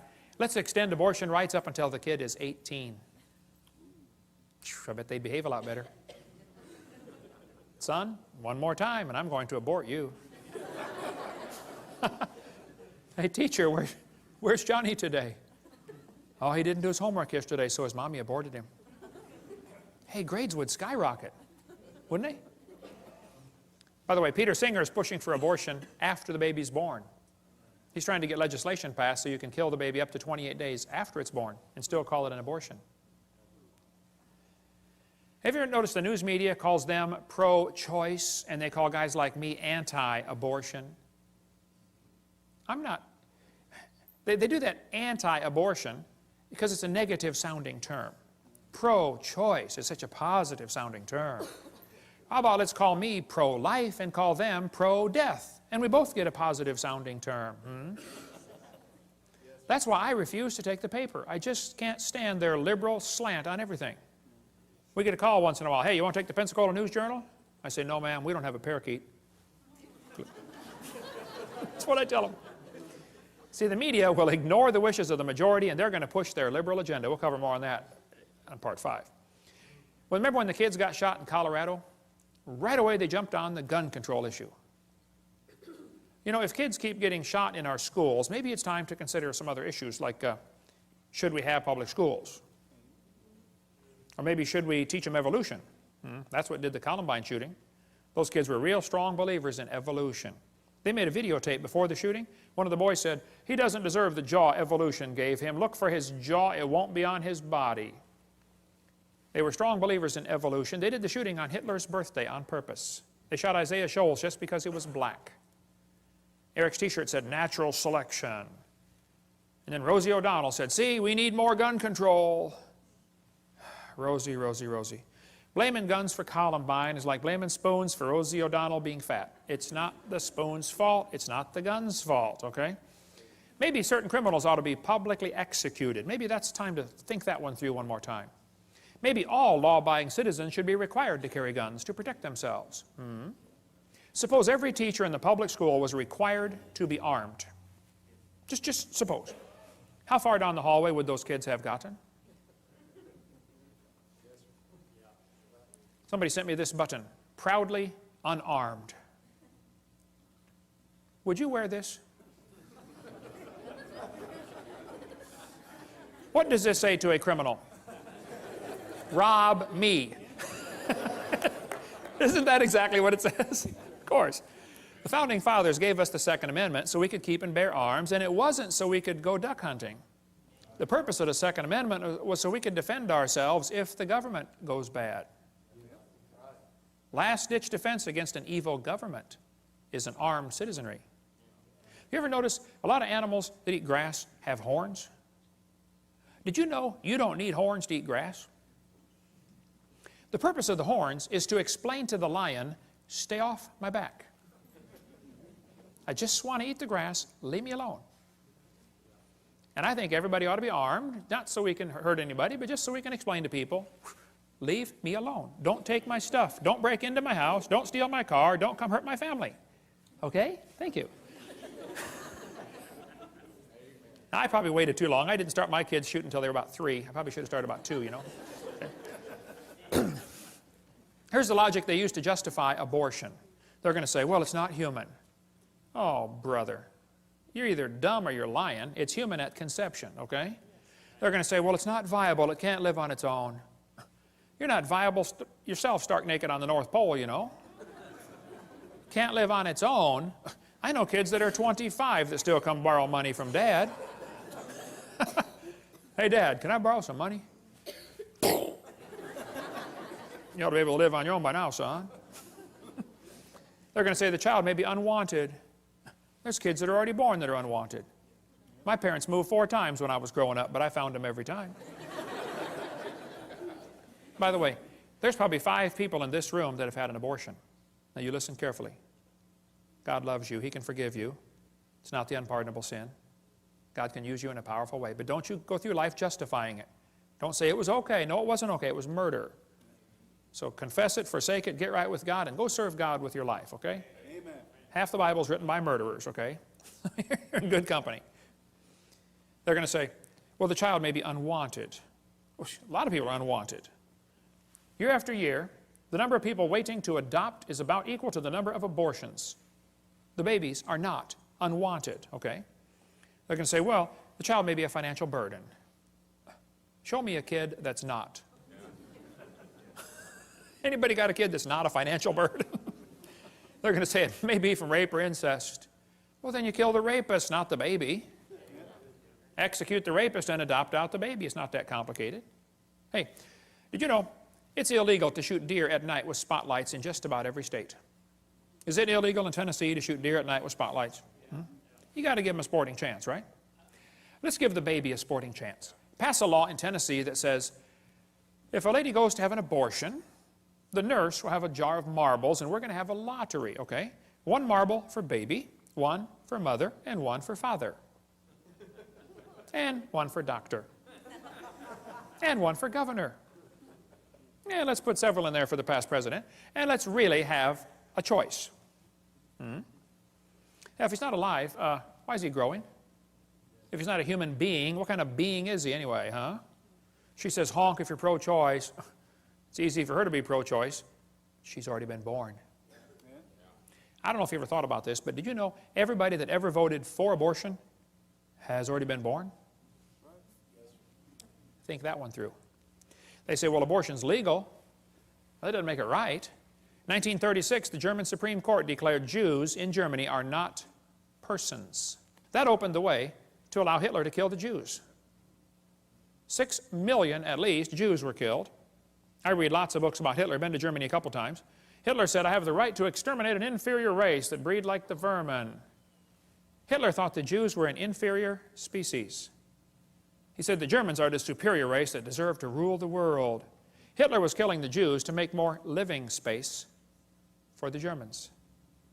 He sought to make the practice of Germany conform to the theory of evolution. Hitler said, if you want these criminals, I'll send them to you on luxury ships. You know, in 1938, the Jews could have been saved, but America refused to take them. Every country but Sweden refused to take the Jews. Hitler's book and his mind was captivated by evolutionary thinking, probably since he was a boy. Evolutionary ideas lie at the basis of all that is worst in Mein Kampf. Hitler thought it was the duty of the strong to trample the weak. In his book, Hitler said, nature does not desire the mating of weaker with stronger individuals, even less does she desire the blending of a higher with a lower race. Who's a higher race, Adolf?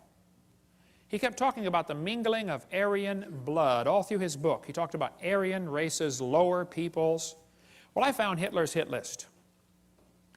Hitler thought the blonde-haired, blue-eyed Norwegians were close to pure Aryan. Did you get all that? The blonde-haired, blue-eyed Norwegian. Worden står det till I dag. Ja, sure you betcha. Oof, da hitter, fella. He thought the Germans were mostly Aryan. The Mediterraneans are slightly Aryan. The Slavics are half Aryan, half ape. Orientals are slightly ape. Black Africans are mostly ape. And Jews are close to pure ape.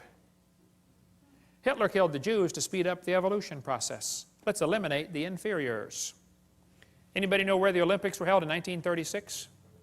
Berlin. Anybody know who won the most gold medals? Jesse Owens, the black American athlete.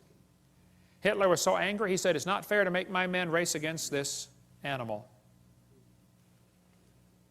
Hitler said, I regard Christianity as the most fatal, seductive lie that ever existed. Well, that's because he thought biological evolution would weed out the religion and be a weapon against religion, because the Bible teaches all nations are of one blood. And if you think you are superior to somebody because of the color of your skin, number one, you're wrong. Number two, you're stupid. Okay, number three, you're not right with God. Okay, we cover more on the races, and there's no such thing as races. It's just skin colors on video number 7. I stood in the courtroom in Nuremberg where they held the trial years ago. Those guys on trial said, we did nothing illegal, we were just obeying orders. Yeah, and they were found guilty anyway, weren't they? Because see, there's a higher law than Germany's law. It's called God's law. Now, the Supreme Court in America in 1973 said the word person does not include the unborn. That's the decision that opened the way now for 45 million babies to be killed in America. 1,000 million, that's a billion worldwide. On September 11th, 2001, 3,000 Americans were killed by terrorists. We spent billions of dollars trying to hunt them down and kill them, right? You know what else happened September 11th, 2001? 4,500 Americans were killed by abortionists. 50% more, and nobody said a word. The next day it happened again. We've had a September 11th tragedy every day ever since. Have we gone nuts? Margaret Sanger started a group called Planned Parenthood to eliminate the inferior species. She wanted to wipe out the blacks, the Jews, and the Orientals. She thought they were human weeds. We could spend all day on Margaret Sanger, but they thought that, just like Hitler said the Jews are a parasite in the body of nations, Margaret Sanger said the unborn child is a parasite in the woman's body. No, it's a child, okay? It's a baby. We could spend all day on Margaret Sanger. We don't have to take time for that now, but this is a Planned Parenthood document from 1952. They said, your question's answered about birth control. What is birth control? Is it an abortion? They said, oh, definitely not. An abortion requires an operation. It kills the life of a baby after it has begun. Well, you bunch of hypocrites at Planned Parenthood. Now they're the biggest funder of abortions in the country. These 6 things doth the Lord hate. Hands that shed innocent blood. God hates this. Cursed be he that taketh reward to slay an innocent person. And all the people shall say, Amen. Amen. Your textbooks are going to tell you, kids, that you have an appendix that is vestigial. You don't need it anymore. That's a lie. You need your appendix. The appendix is part of your immune system. Here's an article on the web from University of Chicago. Ask a scientist. Nancy writes in and says, what is the function of the appendix in a human before it is taken out through surgery? This lady writes back and says, the appendix has no known function. She's way behind the times on that one. She goes on to say, it is believed that the appendix will gradually disappear in human beings as our diet do not includes cellulose no more.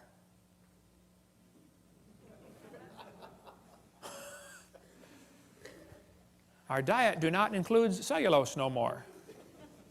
University of Chicago. Wow. Good place to get an education. Not in English, apparently. But in the first place, this is not true, okay? The appendix is part of your immune system. You need your appendix. The appendix activates killer B cells like your thyroid activates killer T cells. It's true you can live without your appendix. That's true. You could live without both your legs and both your arms and both your eyes and both your ears also. Doesn't prove you don't need them. If you take your appendix out, you got a much better chance of getting all sorts of diseases. This textbook says the whale has a vestigial pelvis. Many organisms retain traces of their evolutionary history. For example, the whale retains pelvic and leg bones as useless vestiges. National Center for Science Education teaches, Bossy the cow evolved to blowho the whale. The cow evolved to the whale. And the evidence is the pelvis. Whales have a vestigial pelvis and leg bone that serve no purpose. They have hind limb bones that have no function. Just imagine whales walking around. It's true. Well, here's the bones they're talking about right there. Just imagine the whale walking around. I have tried and tried to imagine, and I just can't do it. Almost every type of whale has these bones right there in the abdomen. They are not attached to the spine. That's correct. Textbook says the whale's pelvis is located far from the vertebra and has no apparent function. The whale's pelvis is evidence of its evolution from four-legged, land-dwelling mammals. This is a lie. Those little bones are anchor points that special muscles attach to that allow the whales to reproduce. Whales are kind of big, you know. And without those special muscles and those special bones, they can't get more baby whales. So either these guys are ignorant about their whale anatomy, or they're lying to your kids trying to spread their theory. But it's not true that those are vestigial, okay? There are no vestigial organs, and if there were, think about it, that would be the opposite of evolution. That's losing, not gaining. How's that going to help? You lose everything until you have it all? We could spend 2 days on whale evolution. Every one of them, Ambulocetus and Pakicetus, have all been proven baloney. They can't be intermediate species, okay? The authors were certain the feet were enormous, even though nothing was found. Basilosaurus could not possibly have been ancestral to any of the modern whales. Pakicetus was made from one small piece of jaw, a small piece of skull, a small piece of jaw, and a few teeth. You find a little bit of jaw, a little bit of skull, a couple of teeth, and you know that it's half whale, half something on land? That's kind of a stretch, don't you think? We'll cover more on that later, but there's all kinds of stuff on our website about this. I've got in my museum a 15.5-foot python snake skin. If you look at the south end of that snake skin, it's got a couple claws attached to a little 2-inch bone going up inside the snake's body. We've got them we've got it in our museum, okay? Textbook says, see, boys and girls, this is a vestigial structure. The boa and the python have these little tiny claws. Do whales or snakes have back legs? You can see that they don't. Yet, both animals have vestigial hip bones and leg bones where legs may once have existed. This is a lie. This textbook says they have reduced hind legs, rudimentary hind legs of a python snake. You've got to be kidding. Those little claws are used in mating, okay? The snake doesn't have any arms, and you can't talk and say, scoot over, honey, okay? This has nothing whatsoever to do with walking on land. It has to do with getting baby snakes. So once again, somebody's real dumb about their snake anatomy, or they're lying to your kids trying to spread their theory. This textbook shows the coccyx, the human tailbone, and Discover magazine, and it says, that's all that's left of the tail that most mammals still use. Humans have a tailbone that is of no apparent use. I was in a debate in Huntsville, Alabama, against the president of the North Alabama Atheist Association. He got up in front of God and everybody and said, folks, I've got proof for evolution. Humans have a tailbone they no longer need. I said, Mr. Patterson, I taught biology and anatomy. I happen to know there are 9 little muscles that attach to the tailbone, without which you cannot perform some valuable functions. I won't tell you what they all are, but trust me, you need those muscles. I said, now, if you think the tailbone is vestigial, I, Kent Hovind, will pay to have yours removed. Bend over. Critical thinking, this book says, 2005 edition. At the end of your backbone is a coccyx, a few small bones that are fused together. Could the human coccyx be a vestigial structure? Or is it the start of a newly evolving structure? That's thinking critically. They give the kids 2 answers, 2 options, both of which are wrong. There's a third option, you know. Maybe it's fine just like it is. Notice they don't give that as an option, do they? Maybe it was designed to support your colon and support your lower back for posture when you sit, and 5 or 6 other things you can read your Gray's Anatomy about, okay? They say, aren't babies born with tails once in a while? No. Well, that baby's got a tail right there. No, he doesn't. It's not a tail. That's just fatty tissue. There's no bone, no muscle, no cartilage. It's not even lined up with the spine. It has to do with the way the baby develops inside the mother. There's fat around the nervous system to protect it until the bone grows around it. Generally, the fat is resorbed into the system as the baby grows and develops bone. But on extremely rare occasions, the fat is excluded outside the body like a big wart. So what you do, you cut it off, sew it up, put a diaper on the kid, and send him home. It's just nothing like it's just like a wart. That's all it is. Cut it off. It's not a tail. This one says the coccyx is a small bone at the end of the human vertebral column. It has no present function, and is thought to be the remainder of bones that once occupied the long tail of a tree-living ancestor. They told me when I was a kid, man used to have a tail, but he lost it because he didn't need it. I thought, didn't need it? Have you ever thought how handy a tail would be? Have you ever come to the door with 2 sacks of groceries? Man, wouldn't that be nice to be able to grab that door and walk right in there? You could drive down the highway and hold that can of Coke and tune the radio knob all at the same time. Lost it because we didn't need it. That's a lie. Everything used as evidence for evolution has been proven wrong. If real evidence exists, I'd like to see it. We'll pay $250,000 for real proof for evolution. But don't lie to me. I think you ought to demand that your school board cut out pages with lies on them. Don't put up with that stuff. I was speaking at University of West Florida, and this one biology teacher said, "Hovind, I don't think we should deface textbooks." I said, "What do you mean?" He said, "Well, tonight you said we should cut out the pages with this stuff on it. We shouldn't deface a textbook." I said, "Well, sir, suppose you were teaching math and you found a book that said 2 + 2 is 5. What would you tell your students to do?" He said, "I would tell them to mark out the wrong answer and write in the right answer." You would deface a textbook? I said, "Now, sir, you teach biology, don't you?" He said, "Yes, I do."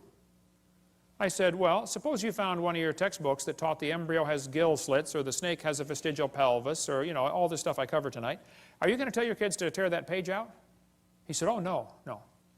I said, "Would you tell them to mark it out and then write something in the column that it's not correct?" He said, No. I said, "Would you at least put a warning sticker in the front cover that said, 'Hey, kids, the information on page 85 is wrong'? Would you at least warn them?" He said, "Oh, no.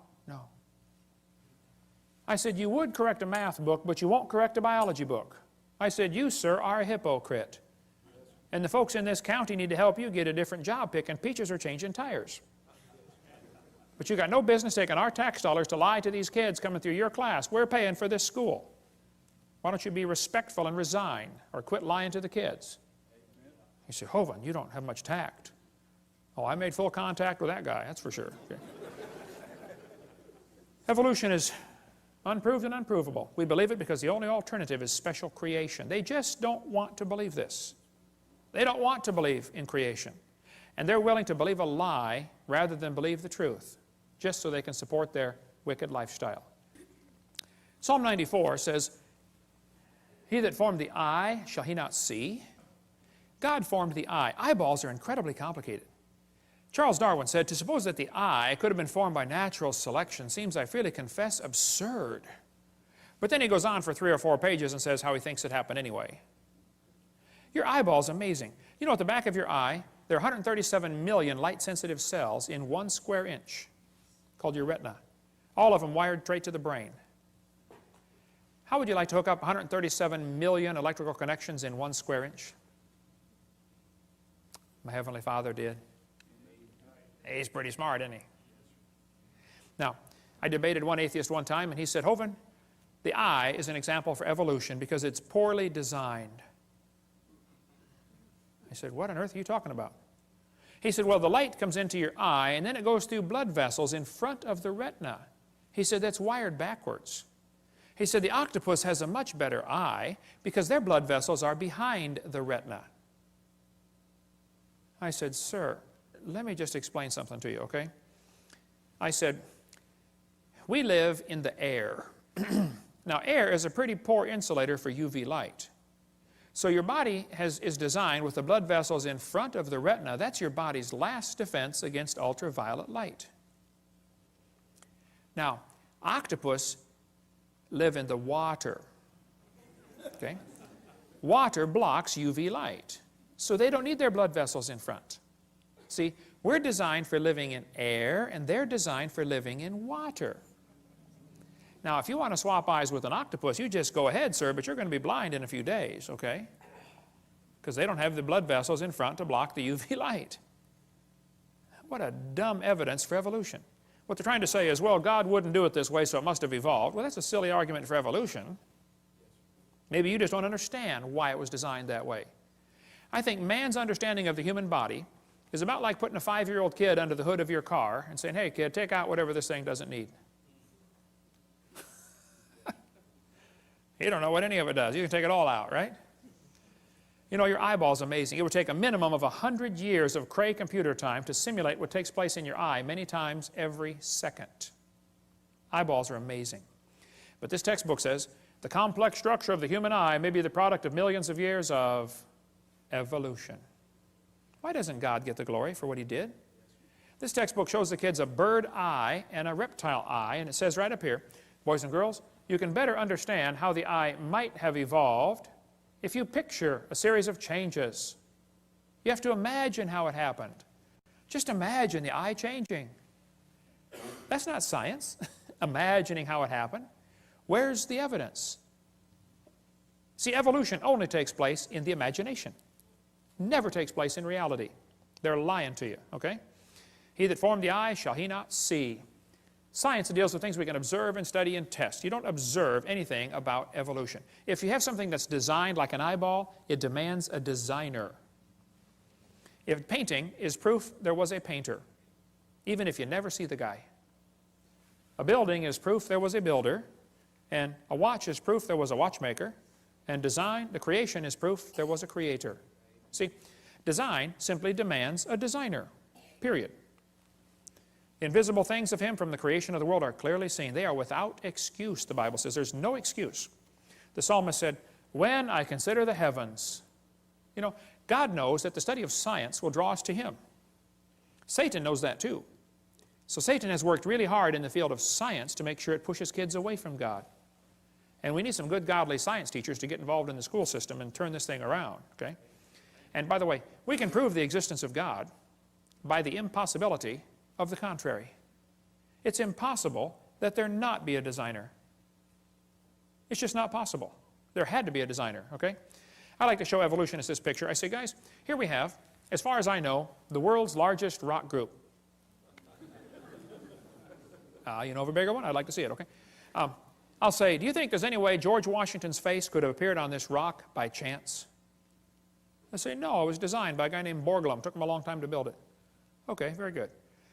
Now, let me ask you a question. You say there's no way this face could appear on the rock by chance. You don't think wind could have done that? Abrasion, exfoliation, thermal expansion of the rock? Nothing? Nope, happened by design. Okay, now let me ask you this question. Do you think George Washington himself, with 50 trillion cells in his body and all these complex systems, happened by chance? I say, yeah. Now, wait. You don't think his face could appear on a rock by chance, but you do think his whole complex anatomy could happen by chance. Are you dumb in any other area, or is that the only one, you know? Then they tell kids that plants are adapted to their environment.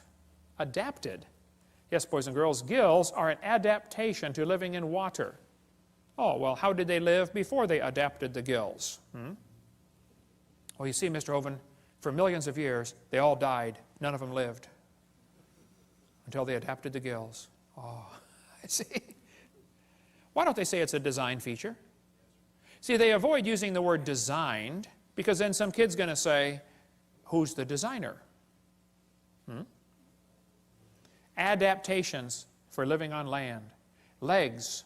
Oh yes, boys and girls. Legs support the body's weight as well as allow movement from place to place. Well, that's true. It doesn't prove they adapted by themselves, though. Lungs. Oh boy, the delicate structure of a fish's gills depends on water for support. On land, lungs carry out gas exchange. That's true. That's not proof one changed to the other, though. They just make this mental, imaginary connection in the kids' minds. I've got a Casio Databank stopwatch, or watch, okay? Holds 300 phone numbers. It's a calculator, stopwatch, an alarm clock, and a countdown timer. It does not tell time. I have to look at it. But it's a pretty amazing machine. $70 at Walmart. I was in Japan a couple years ago, but I did not see the guy who makes the Casio Databank watch. I never saw him. Do I have to see the guy who made it to believe he exists?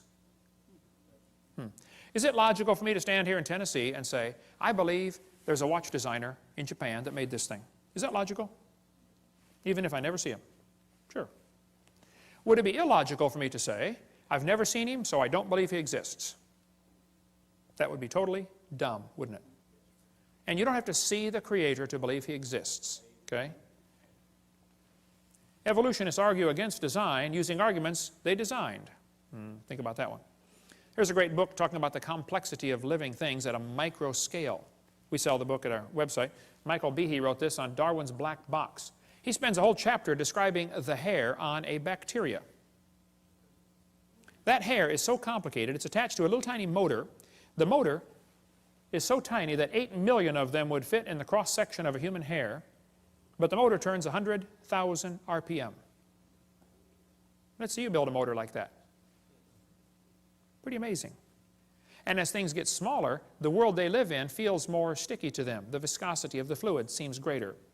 So a bacteria swimming through water is about like a person swimming through peanut butter. And that little motor is so powerful and turns so fast, that bacteria can swim about like a person going 60 miles an hour through peanut butter. We got a little model of it in our museum if you want to come down and see how they work. And the textbook says, humans probably evolved from bacteria more than 4 billion years ago. What? They can swim through peanut butter 60 miles an hour. We should sign them up for the Olympics, man. We evolved from them. We're getting worse, not better. It's a lie. Nothing this small and complex could have happened by chance. This is a great book that we sell in our bookstore. Just simple illustrations. Could a box evolve? Could an ink pen evolve? Could a paperclip evolve? It just goes through a bunch of simple things and show it just can't happen, okay? Then they talk about the origin of life. Yes, boys and girls, how living things started from non-living matter. This is pure baloney, how they teach this in the books. We're going to cover that after a quick break. Cover a few more lies in the textbooks and then tell you what you can do about it. Some practical steps to fix the problem right after the break. In the last 2 sessions, we covered 15 lies found in the typical textbook. I taught high school science for 15 years, and I'm not against science, I'm not against schools, I'm not against teachers, but I'm against lies. Just don't lie to the kids, okay? The Bible says in the book of Proverbs, cease, my son, to hear the instruction that causeth thee to err from the words of knowledge. Don't listen to things that are simply not true, okay? Get the lies out of the books. The Bible says God created all things, and it says, heaven is my throne and earth is my footstool. Hath not my hand made all these things? God made everything. And the Bible says God formed the entire world. The Bible says God created great whales and every living thing. Now, the textbooks in school are going to teach your kids that every living thing happened by itself. They're not going to teach them God created every living thing, that's for sure. Here's a textbook that says, the history of life on earth began about 3.5 billion years ago. How this occurred has been and will continue to be a topic for inquiry. Let me give you the Hovind translation of what they just said. What they just said is, it's okay to inquire how it evolved. It is not okay to inquire if it evolved. Hey kids, you're allowed to research, how did evolution happen? And if some kid says, well, maybe it didn't happen at all. Oh, shut up, kid, you're out of my class, okay? The only way you can research is, how did it happen? You cannot even ask the question, did it happen? That's not education. That's indoctrination. Okay? I'm sick and tired of paying for that stuff. Now, nobody knows how a mixture of lifeless chemicals spontaneously organize themselves into the first living cell. Paul Davies said, nobody has a clue how life got started from non-living material by itself. There is not even a good theory how it can happen, but the textbooks are going to teach your kids it just happened, okay? They just tell them, hey, it happened. And you can't even consider the option that maybe God made it. Here's what happened. Back in the 50s, 2 guys, Miller and Urey, decided to figure out how life evolved. So they took a mixture of chemicals and ran it through these tubes and tried to create life in the laboratory. The experiment's been duplicated many, many times, always been a failure, and always created more problems for the evolutionist. This textbook says, although he never proved how life originated, he did add evidence to the theory that life could have started by itself. That is a lie. All they did was create problems for the idea that life could have started by itself.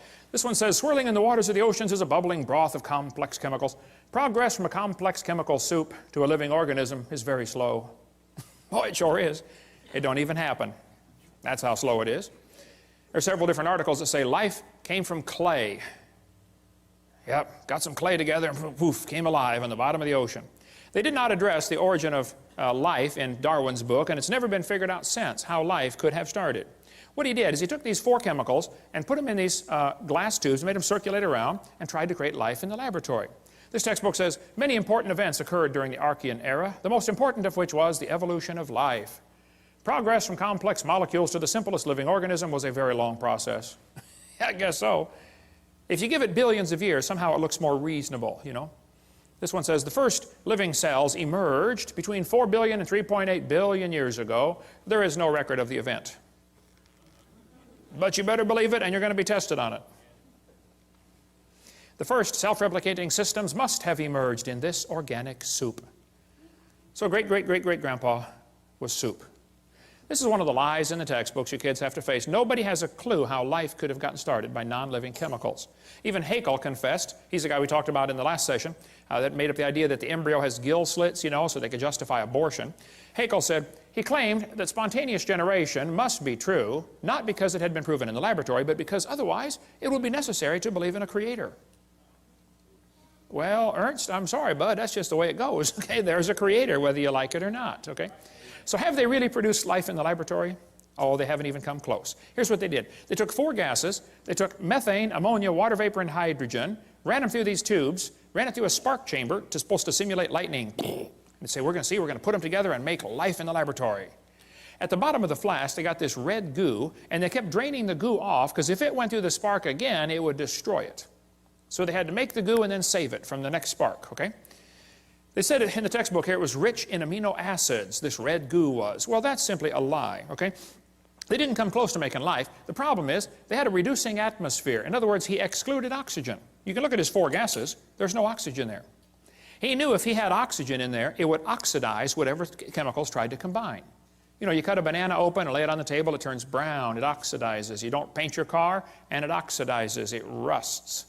Well, living cells will oxidize quickly in the presence of oxygen. So he didn't put any oxygen in there. That creates a serious problem, because if you have oxygen, you cannot get life to come from non-living chemicals. The problem is ozone is made from oxygen, and ozone blocks UV light, and UV light destroys ammonia, and ammonia is one of the 4 gases he's got. So you cannot get life to evolve with oxygen, and you cannot get life to evolve without oxygen.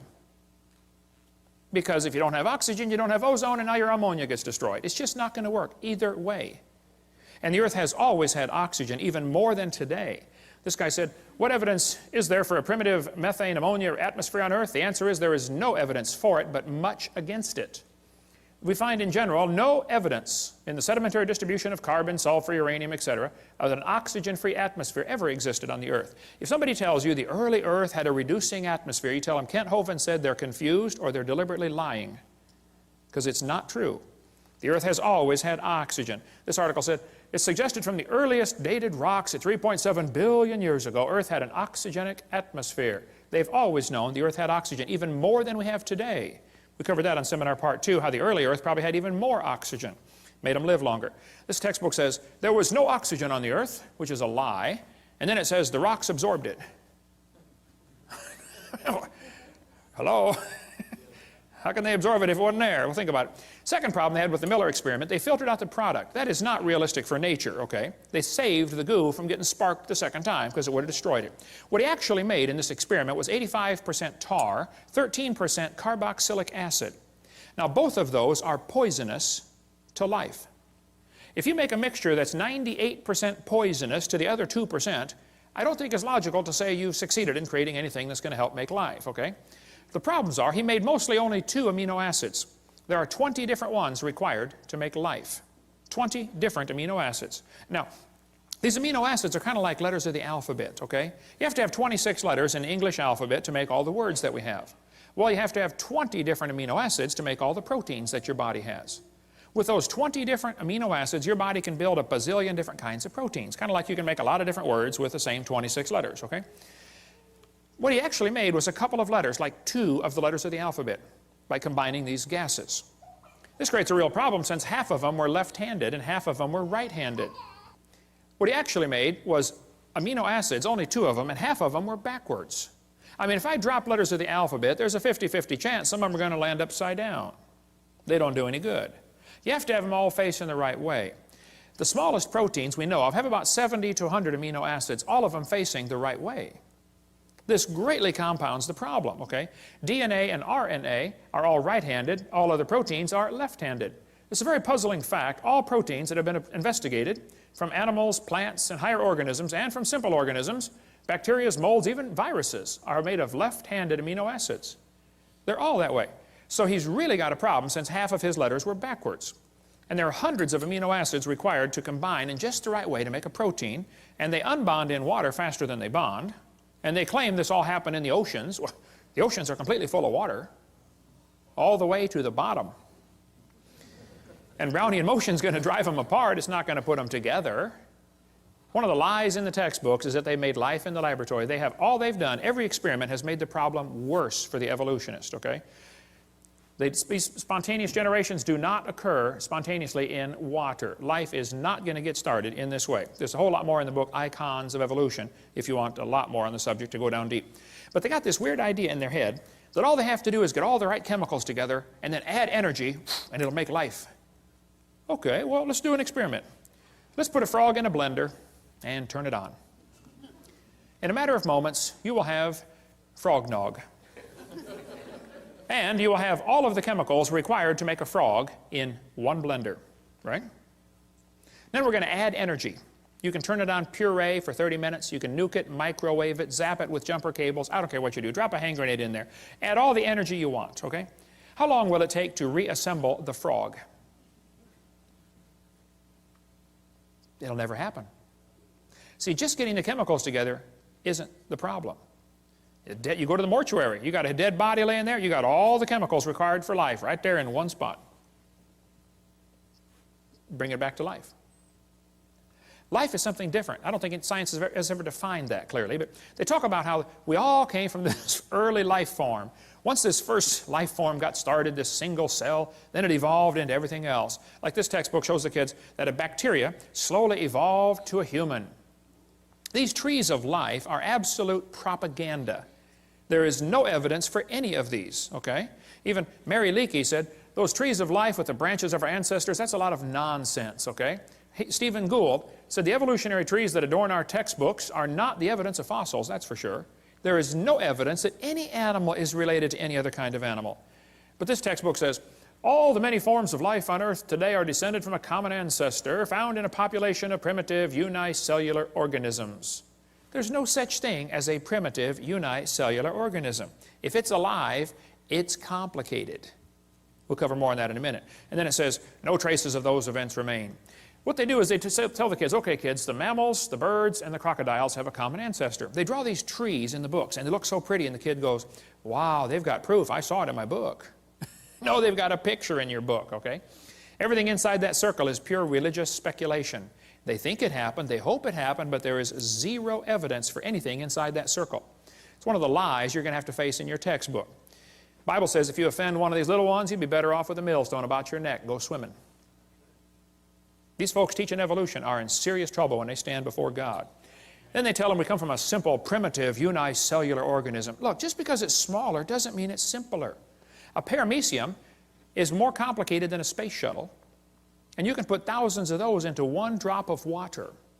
Smaller is not simpler. That's one of the lies in the textbooks. I'll show you. Here's a microchip inside a paperclip. Pretty small. Not simple. This microchip is being held in the mouth of an ant, and that little microchip can process every letter of the Bible 200 times per second. Smaller is not simpler. I'll show you. Let's compare the brain of a honeybee to NASA's Cray computer. At one time, the world's fastest computer, I think they got a faster one now. The brain of a honeybee is pretty small. The Cray computer is huge. We would all agree there's a size difference, right? Okay. Now, the Cray computer could do 6 billion calculations per second. It was estimated that the honeybee's brain is doing about 1 trillion calculations per second, 1,000 billion. So that little honeybee brain is about 133 times faster than a Cray computer. The Cray uses many megawatts. It's power hungry. The honeybee uses 10 microwatts. But you know, honeybees not only make honey, they fly on honey. That's their energy source. And a honeybee can fly 1,000,000 miles on 1 gallon of honey. How would you like a machine that gets 1,000,000 miles per gallon? Especially at today's price of gas, right? Fill up once and you're done for the rest of your life. The Cray cost $48 million. The honeybee's brain is pretty cheap. You splat them on your windshield all the time, right? Many people scramble when the Cray breaks down. Nobody heals the honeybee. A self-healing computer. Steve, you work on computers. How'd you like one of them? Something crashes, reconfigures itself, fixes it all up, no problem. Cray weighed 2,300 pounds. Honeybee's brain doesn't weigh too much. So what should we conclude? Let's see, the supercomputer is huge, it is slow, it is very inefficient, it is power hungry, and it had to be designed. We all know that, right? But yet they turn around and look at the honeybee and say, well, that happened by chance. And the brain of a human is a whole lot more complex than a honeybee. For heaven's sake. Your brain can hold more information than the entire British Library. The human brain is phenomenal, okay? You have more computational power in bits per second than the entire national telephone system. One brain surgeon estimated that there are more connections in just one person's brain, there are more connections than the entire electrical system of the United States. How many wires have been connected together in the United States, would you guess, inside every computer and inside every machine and inside every building? Like zillions of them. One brain has more than that. One professor told me that he believed in evolution, and I said, well, sir, do you believe your brain is nothing but 3 pounds of chemicals that got together by chance? He said, yeah. I said, then how can you trust your thoughts and the conclusions you come to? Maybe you got a chemical in there backwards. He did, by the way, several actually. But then they tell the kids, well, DNA is pretty tiny, but that proves evolution. That's what this textbook says. We have evidence of evolution from molecular biology. Darwin speculated all forms of life are related. This speculation has been verified. They are lying to your kids. Nothing about DNA has helped with the evolution theory at all. DNA, which stands for deoxyribonucleic acid, is the most complex molecule in the universe. Unbelievably complicated molecule. That little DNA molecule, average person has 50 trillion cells in their body with 46 of those little molecules in each cell. 46 chromosome strands in each cell of your body. If you extracted all of it, it would only fill about 2 tablespoons. But if you took those DNA strands and unwound them, stretched them out, tied them together, one person's DNA would reach from Earth to the moon and back over 500,000 times. Round trips to the moon. They say the DNA holds more information than all computer programs ever written by man combined. IBM models the newest computers after DNA. The quantity of information is so vast, we have to invent new numbers to measure it. Not terabytes, petabytes, or exabytes, yottabytes, and zettabytes. All the words uttered by everyone who ever lived would amount to 5 exabytes. And your DNA and your chromosome holds more information than that. It is so unbelievably complex. If you typed out the code found in your DNA, when you got done typing, you'd have enough books to fill Grand Canyon 78 times. That's the instructions to make you. I'd say you're pretty special. Quite a list of instructions to make you. David said, I will praise thee, for I'm fearfully and wonderfully made. And he didn't have a microscope, and he could figure that out. Yeah. You know, from conception to birth, the baby adds 15,000 cells per minute to its body. Each one is more complicated than a space shuttle. How would you like to be in charge of the supply end of supplying a factory that is producing 15,000 space shuttles a minute? And it's your job to make sure they have all the nuts and bolts and screws and everything they need to put that thing together. Some of you women are saying, boy, I did it, and that's hard too. Sometimes they want pickles in the middle of the night, you know. What are you building down there anyway, you know? The probability of one DNA happening by chance has been calculated to be 1 in 10 to the 119,000th power. That's a big number when you figure the entire visible universe is about 10 to the 28th inches in diameter. DNA has not proven anything that would help the evolution theory. It's made the problem much, much, much worse. But let's just assume that the chromosome number means something and that, you know, it could evolve. Okay, well then I did some research on this. I discovered penicillin has 2 chromosomes. That one had to evolve first. And then slowly over millions of years, they got some more chromosomes because they're complicated, you know, and turned into a fruit fly. You can see the similarity there. It's only got 8 chromosomes. And then very slowly it evolved some more chromosomes and became either a tomato or a housefly. Very tough to tell the difference. They're identical twins, you know. And then very slowly over millions of years it evolved into either a pea or a bee. You can see the similarity there, you know, pea, bee, very similar. And slowly became lettuce and then a carrot. And finally, when we got to 22 chromosomes, triplets. The possum, the redwood tree, and the kidney bean all have 22 chromosomes. Average scientists cannot tell them apart. Let's see, which one is which here? Okay, let's see, tree, possum, bean, and we have 46, folks. And if we can just get 2 more, the next step of human evolution, we're going to become a tobacco plant. I know some already smell like it. Sometimes I'll get on the elevator and I'll say, man, you're evolving, you're way ahead of me. And it probably won't happen in my lifetime, but we might get enough chromosomes someday to be either a dog or a chicken. They're twins too, you know. And then way down the road, you know, we're going to become a carp. They got double the chromosomes we do. And someday, star date 34, 95, 72, we're going to become a fern. I was at a church one time and this lady walked up to me afterwards and she said, Mr. Hovind, I'm fern. I shook hands with that hand right there. I'll never watch it again. Hey, how come the evolutionists are always comparing things that fit their theory? Why don't they show us the things that don't fit their theory?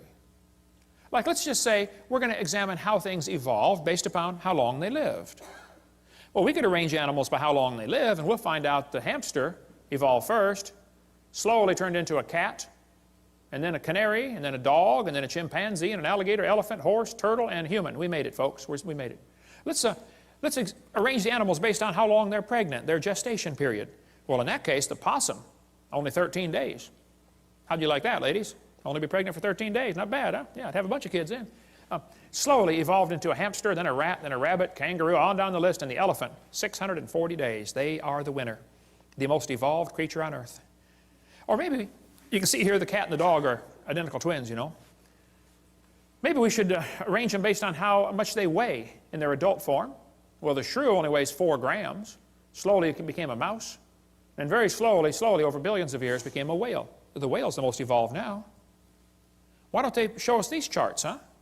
And why is it that amphibians have 5 times more DNA than mammals, and some amoeba have 1,000 times more DNA? They don't tell us these things because it doesn't fit their theory. It's impossible to arrange in any sort of evolutionary series based on just one little bit of facts. You better find all the facts. You find out this evolution theory fails miserably. But they tell the kids, we're going to think critically. Boys and girls, there are 20 kinds of amino acids. That's a fact. Explain how this fact supports the idea that all life shares a common ancestor. How's a Christian kid supposed to answer that for homework for Monday? Don't you see a built-in assumption in this question? That's not learning to think critically. Would the kid be allowed, teacher, to explain how this fact that all life forms have 20 amino acids, would the kid be allowed to say, maybe that proves the intelligence of a common designer? Maybe God gave all the animals the same basic 20 amino acids so that we don't have to just eat each other, you know. I mean, if they're all totally different, wildly different kinds, then we could only eat other humans. But see, God made it this way so the brown cow can eat the green grass and give the white milk and make the yellow butter, and I eat it and get the blonde hair. Maybe that's why there's all the same basic building blocks. Yeah. One of the lies they face in the textbooks is this idea that all these similarities prove a common ancestor. Well, let's pretend that it does, okay?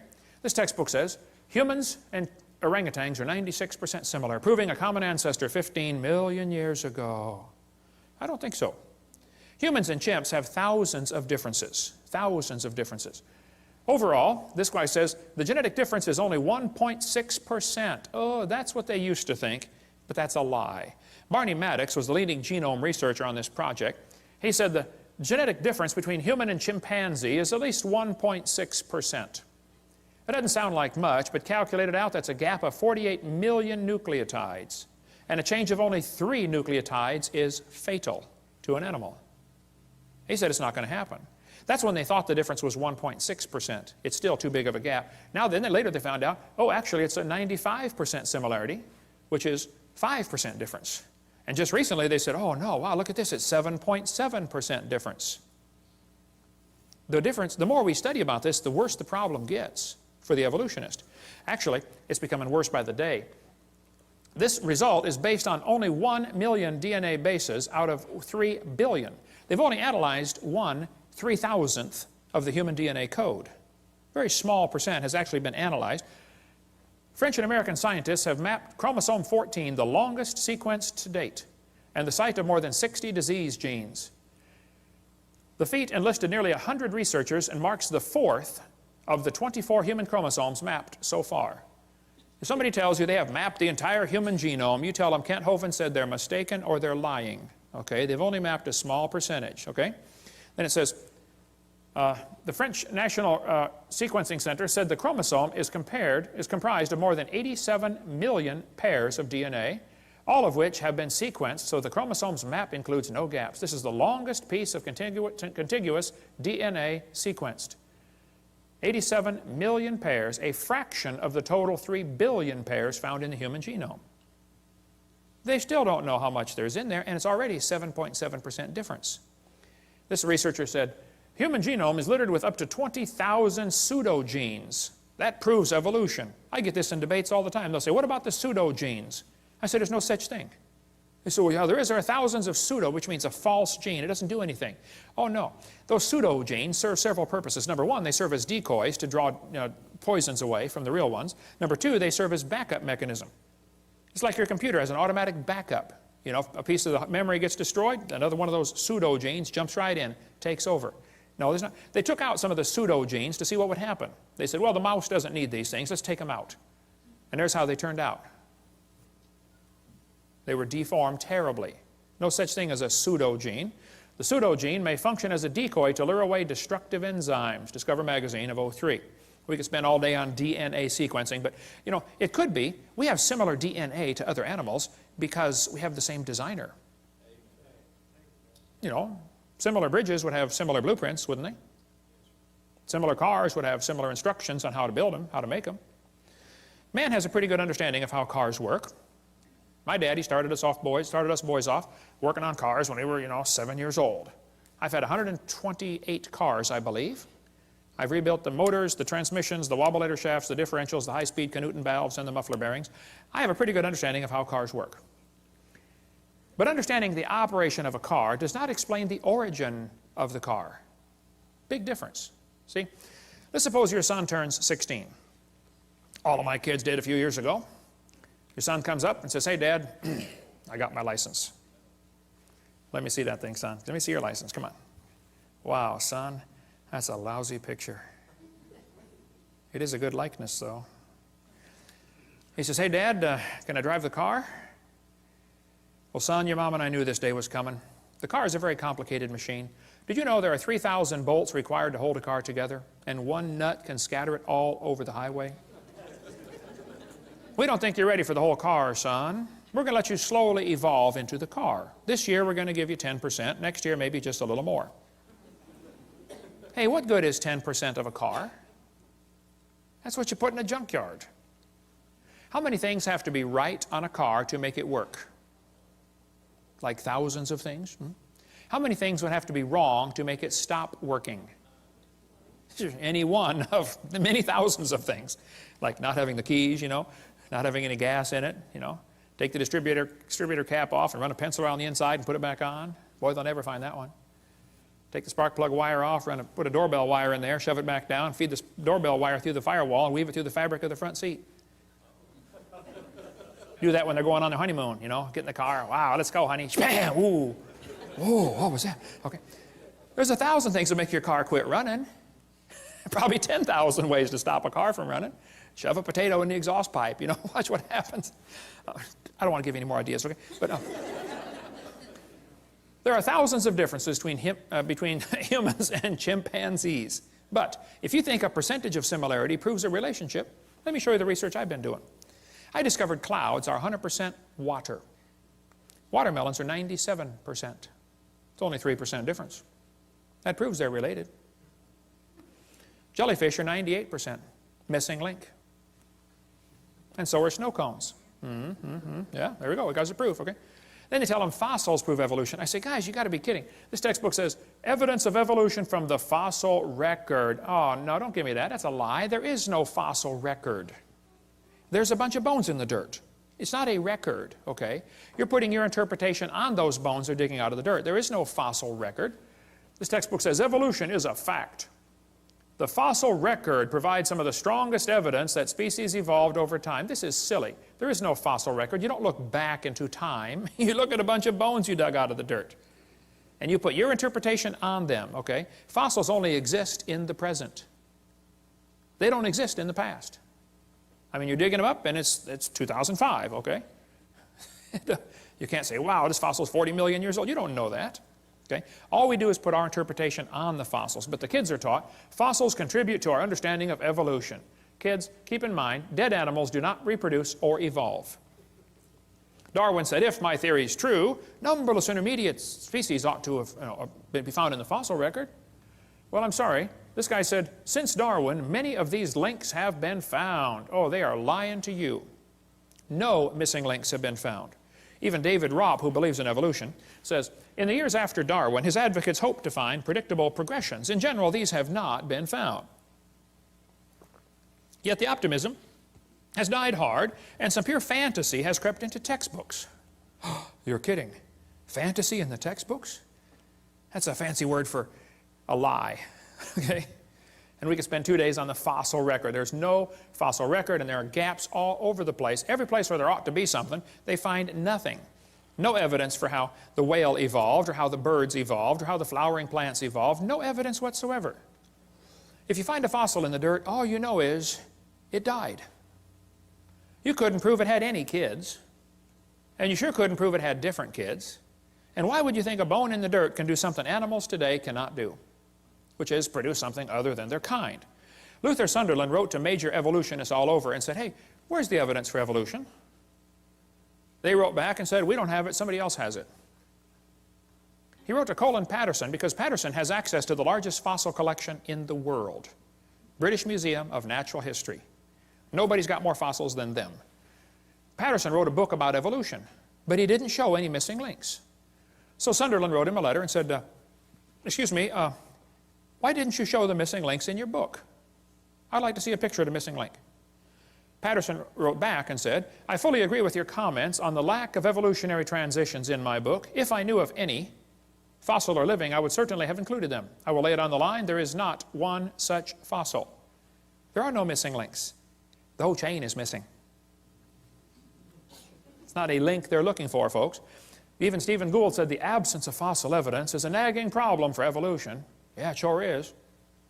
Stephen Gould died with a set of my videos on his shelf in his library. I hope he watched them. I donated them to him years ago, way before he died. Hopefully he watched them and got saved. I don't know. So Niles Eldridge and Stephen Gould have kind of resurrected the punctuated equilibria idea that came actually from Richard Goldschmidt.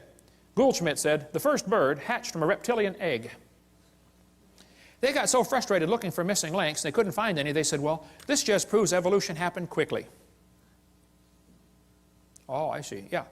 And this bird that hatched from the reptile egg, excuse me, who did it marry? Don't you have to have two in the same place of the opposite sex? I mean, what if you get two males? Huh? And don't they have to be at the same time in history? What if one's born just 10 years before the other one? Ah, just missed it. You got to get them in the same place of the opposite sex at the same time, and they got to be interested. You got a whole bunch of problems, okay? Serious problems. Then they tell the kids to think critically. Which theory best describes the organism's evolution? Gradualism or punctuated equilibria? Look what they do. Kids, which theory is the best explanation? Slow evolution or fast evolution? Do you see how they're giving the kids two options, both of which are false? Which is correct, boys and girls? Elephants are orange or elephants are pink? Oh, man. Mom, what should I write for this one? I don't know, honey. Go do your homework. They're neither one. You realize how frustrating this is for Christian kids to go through public schools and have this kind of stuff day after day after day, and how it wears at their faith? And they finally just start giving the evolution answers. And 75% of the kids from Christian homes are being destroyed and losing their faith going through these public schools. That's not thinking critically. This textbook says, which is correct, boys and girls? Did evolution happen gradually or in short leaps and punctuated equilibria? They give them two options. Evolution happened slowly or evolution happened quickly. These guys are not capable of thinking outside the box. It didn't happen at all. Is that an option? But I guarantee if a kid puts it didn't happen at all on his test question, the teacher's going to count it wrong.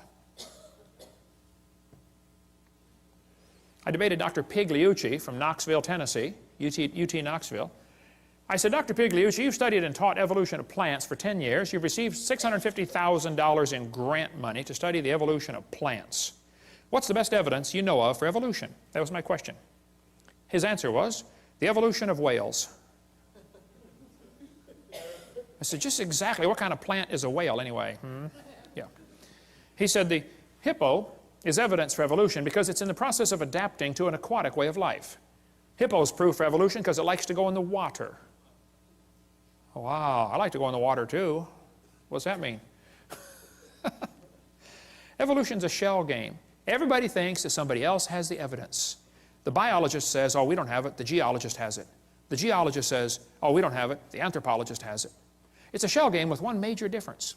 You know how they put the P down there and try to get you confused, you know, which one has the P? The difference is there's no P under any of them. Nobody has the evidence. Nobody. They're all lying. They say, what about horse evolution? Yes, boys and girls, you see this? The four-toed horse evolved to the one-toed horse. That's a lie, proven wrong 55 years ago. The hyrax is the so-called four-toed horse. They're still alive today in Africa and Turkey. There's still a little bitty critter. There's one right there, a hyrax. They don't tell you the early horse had 18 pairs of ribs. The next one had 15. These animals are not even related. They just picked some bones and put them in order they wanted them. The next one had 19 and then back to 18. This horse evolution theory was proven wrong a long time ago. There's a whole variety of horses today, by the way, big ones and little ones. But back in 1950, G.G. Simpson, a famous evolutionist, said, this horse evolution was unintentionally falsified. It's not true. The evolution of the horse was all wrong. It never happened in nature. Horse evolution has not held up under close examination. The whole idea was made up by Othniel Marsh back in 1874. He picked animals from all over the world and put them in order the way he wanted it to happen. He never found them in that order, okay? Modern horses are found in the same layers as the so-called ancient horse. The ancient horse is just an animal still alive today in Turkey and East Africa. The ribs, toes, and teeth are different. In South America, the fossils are in the reverse order. Real problem. They're never found in the order presented in the textbooks.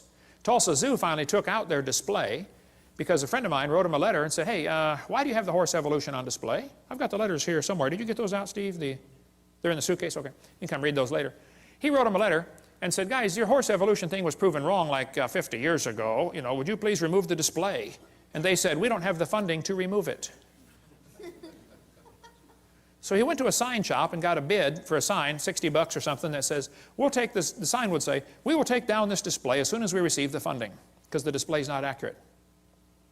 He went into the curator at the zoo and said, here's $60 for the sign. This guy will make the sign. When would you like it delivered? He said, what's this? Oh, you're going to take down, we're going to take down the display when we get the funding. Yeah, he said, you at least warn the people, you know, the display's not right. Well, they didn't take it down. Finally, I forget, 2,000 people signed a petition saying, get this thing out of our zoo. It came on the evening news, 10 o'clock one night. Tulsa Zoo has a false display. Next morning, it was gone. They found the funding. 6 months later, they put it back up. Yale University still has their horse evolution on display, proven wrong 55 years ago. Get more on the horse evolution in the book Icons of Evolution. Just because you can arrange animals in order, that doesn't prove anything. Even if you find them buried in a certain order, that doesn't prove anything. If I get buried on top of a hamster, does that prove he's my grandpa? No. Order of burial means nothing. But if you think you can arrange things and that somehow proves something, okay. I've been doing a lot of research on the evolution of the fork. I've pieced together fragmentary evidence for a long time. I believe, after studying this very intently, that the knife evolved first. Slowly, over millions of years, great geological pressures squeezed it and made it concave on one side, convex on the other, and squeezed it into a spoon. And then slowly, erosion cut grooves into the end and turned it into a fork. I knew I was onto something here, but I felt like I had a missing link, particularly between the spoon and the fork. I just couldn't find it. Till one day I was flying to Connecticut on U.S. Air. I was 30,000 feet off the ground, and the stewardess walked down the aisle and just handed me the missing link. I don't think she knew what she had, but my trained scientific eye picked it up right away. I said, wow, this is it. I've got it. I stuck it in my pocket. Later that day, I went to Popeye's Chicken and found another one. There they are, folks, the missing links. So the evolution of silverware is nearly complete.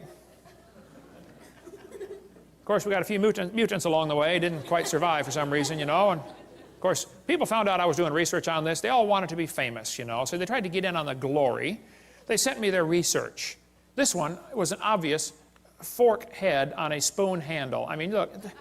It didn't get by me. I caught it right away, you know. They don't get stuff. I don't fall for stuff like that. Even the races, of course, evolved along the ways. But look, if you want to arrange things, you can turn a cat to a cot to a dot to a dog by changing one letter at a time. You can play with this for a while, turn yourself into a fool when you're done. They say dinosaurs turned to birds. There are very few ideas as dumb as this one. The Bible says God made the birds on day 5. He made the reptiles on day 6.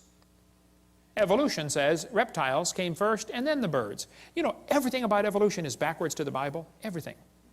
But this article says, dinosaurs alive as birds, scientist says. Oh, wow, scientist says. Well, that proves it right there. Just like it gives some kind of authority. Wow, scientist says. This is absurd. Everything about the bird evolution is baloney, okay? Archaeoraptor was listed in 1999 as the missing link. Yes, boys and girls, breaking news, National Geographic, we found the missing link. They had a whole big article about the missing link has been discovered. Then a couple months later, oops, it was proven wrong. You know, everything about these feathered dinosaurs has been proven baloney. But guess what? They're still teaching it. Here's a whole book, The Feathered Dinosaurs of China. Well, you just got this recently? Why would they still be teaching something that's been proven wrong for 5 years? All this feathered dinosaur stuff is baloney. It's all baloney. We cover more on that in one of the debates I did. I forget which one, but they say birds are descendants of dinosaurs. Well, kids, in case you don't know, there are a few differences between a dinosaur and a bird. Okay, you don't just put a few feathers on them and say, come on, man, give it a try. It won't hurt too bad. It's just not that easy. See, reptiles have 4 perfectly good legs. Birds have 2 legs and 2 wings. So if his front legs are going to change to wings, somewhere along the line they're going to be half leg and half wing. Which means on that particular day he can't run anymore and he still can't fly yet, so he's got a real problem. Serious problem. They say Archaeopteryx is proof for evolution. You got one here on the table, brother, Archaeopteryx. Whenever you buy a bag of dinosaurs, they almost always stick one of these in there. Archaeopteryx. Wow. And this somehow gets an impression to the kids. Wow, we got proof that dinosaurs turned to birds. Here's one here with feathers on it. They're lying. It's still in the textbooks. I mean, today, about Archaeopteryx, and it's been proven years ago, Archaeopteryx was just a bird, a perching bird. Alan Fiducia, who believes in evolution, says it's not a missing link. It had the right features for flight. All the features of the brain were for flight, okay? Archaeopteryx means ancient wing, and he had claws on his wings. Well, that's kind of unusual, okay. But 12 birds today have claws on their wings. The swan, the ibis, the hoatzin, several birds have claws. They say, well, he had teeth in his beak. Well, not many birds have teeth. Some do. There's a hummingbird has teeth in his beak. But most birds don't have teeth, I agree. Actually, some mammals have teeth. Some don't. Some birds have teeth. Some don't. Some fish have teeth. Some don't. Some of you have teeth. Some don't. Okay? So, missing link. The Chinese dino bird was a forgery, and we don't have time to cover all that today, but we give lots more on that on the one of the debates I did. It's true feathers and scales are both made of keratin, same building block, that's true. But that's where the similarity stops, okay? Actually, birds and reptiles have different lung system, different reproductive system, different body covering, different brain, a different circulatory system. Thousands of differences exist between dinosaurs and birds. That could be a whole seminar by itself. It's interesting, there are 2 different kinds of dinosaurs, the bird hip and the lizard hip dinosaur. Their hips are very different. Ask an evolutionist, which type of dinosaur evolved into the bird? Was it the bird hip or the lizard hip? And they will probably kind of hang their head and quietly say, well, it was the lizard hip. Oh, so now the hip's got to turn around backwards too. In addition to the billions of other changes you got to make, there's no evidence of how dinosaurs evolved to birds. None. 0. So who's right? Well, Richard Dawkins said, it's absolutely safe to say if you meet someone who claims not to believe in evolution, that person is ignorant. stupid or insane or wicked? Sounds like he's open for a discussion. When I went to England, we tried everything to get to debate Richard Dawkins. He refused. He hung up on my secretary. His secretary hung up on me when I called back. Jesus said, you shall love the Lord your God with all your mind. There's no mental reason to reject Christianity. It's a logical deduction to say, hey, there must have been a designer. You see something complicated like this world, you say, hey, must have been a designer. Evolution's not a fact. It's not even a good theory. It's not even a hypothesis. It's a metaphysical research program. Julian Huxley said, I suppose the reason we leapt at origin of species was the idea of God interfered with our sexual mores. We don't want God telling us what to do. Evolution is a religion. Even Michael Ruse said that. He said, I'm an ardent evolutionist and an ex-Christian. But I must admit that in his one complaint, Mr. Gish is but one of many to make it. The literalists are absolutely right. Evolution is a religion. This was true of evolution in the beginning, and it's true of evolution still today. We believe in evolution because the only alternative is creation. And that's right. That is the only alternative. One Russian atheist astronomer came over here to America, and he was speaking at the university, and he said, folks, either there is a God or there isn't. I thought, wow, now that's a brilliant conclusion to come to. But then he said, both possibilities are frightening. I thought, wow, now that is a brilliant statement. See, if there is a God, we better find out who he is and find out what he wants and do what he says. If there is no God, we're in trouble. We're hurtling through space at 66,000 miles an hour and nobody's in charge. That's a scary thought. Even one famous scientist said, this evolution, transformationism, is a fairy tale for adults. The theory has helped nothing in the progress of science. It is useless. Even if evolution theory is true, it's useless. It's of no value to science whatsoever. Evolution is a kind of dogma which its own priests no longer believe, but which they uphold for the people. Even most scientists don't believe in this, but they're afraid of losing their job or their research grant money, or they're afraid of peer pressure. No different than a fifth grader afraid what the other fifth graders think of them. We got college professors out there teaching these lies that I've covered just because they have to, because that's their job.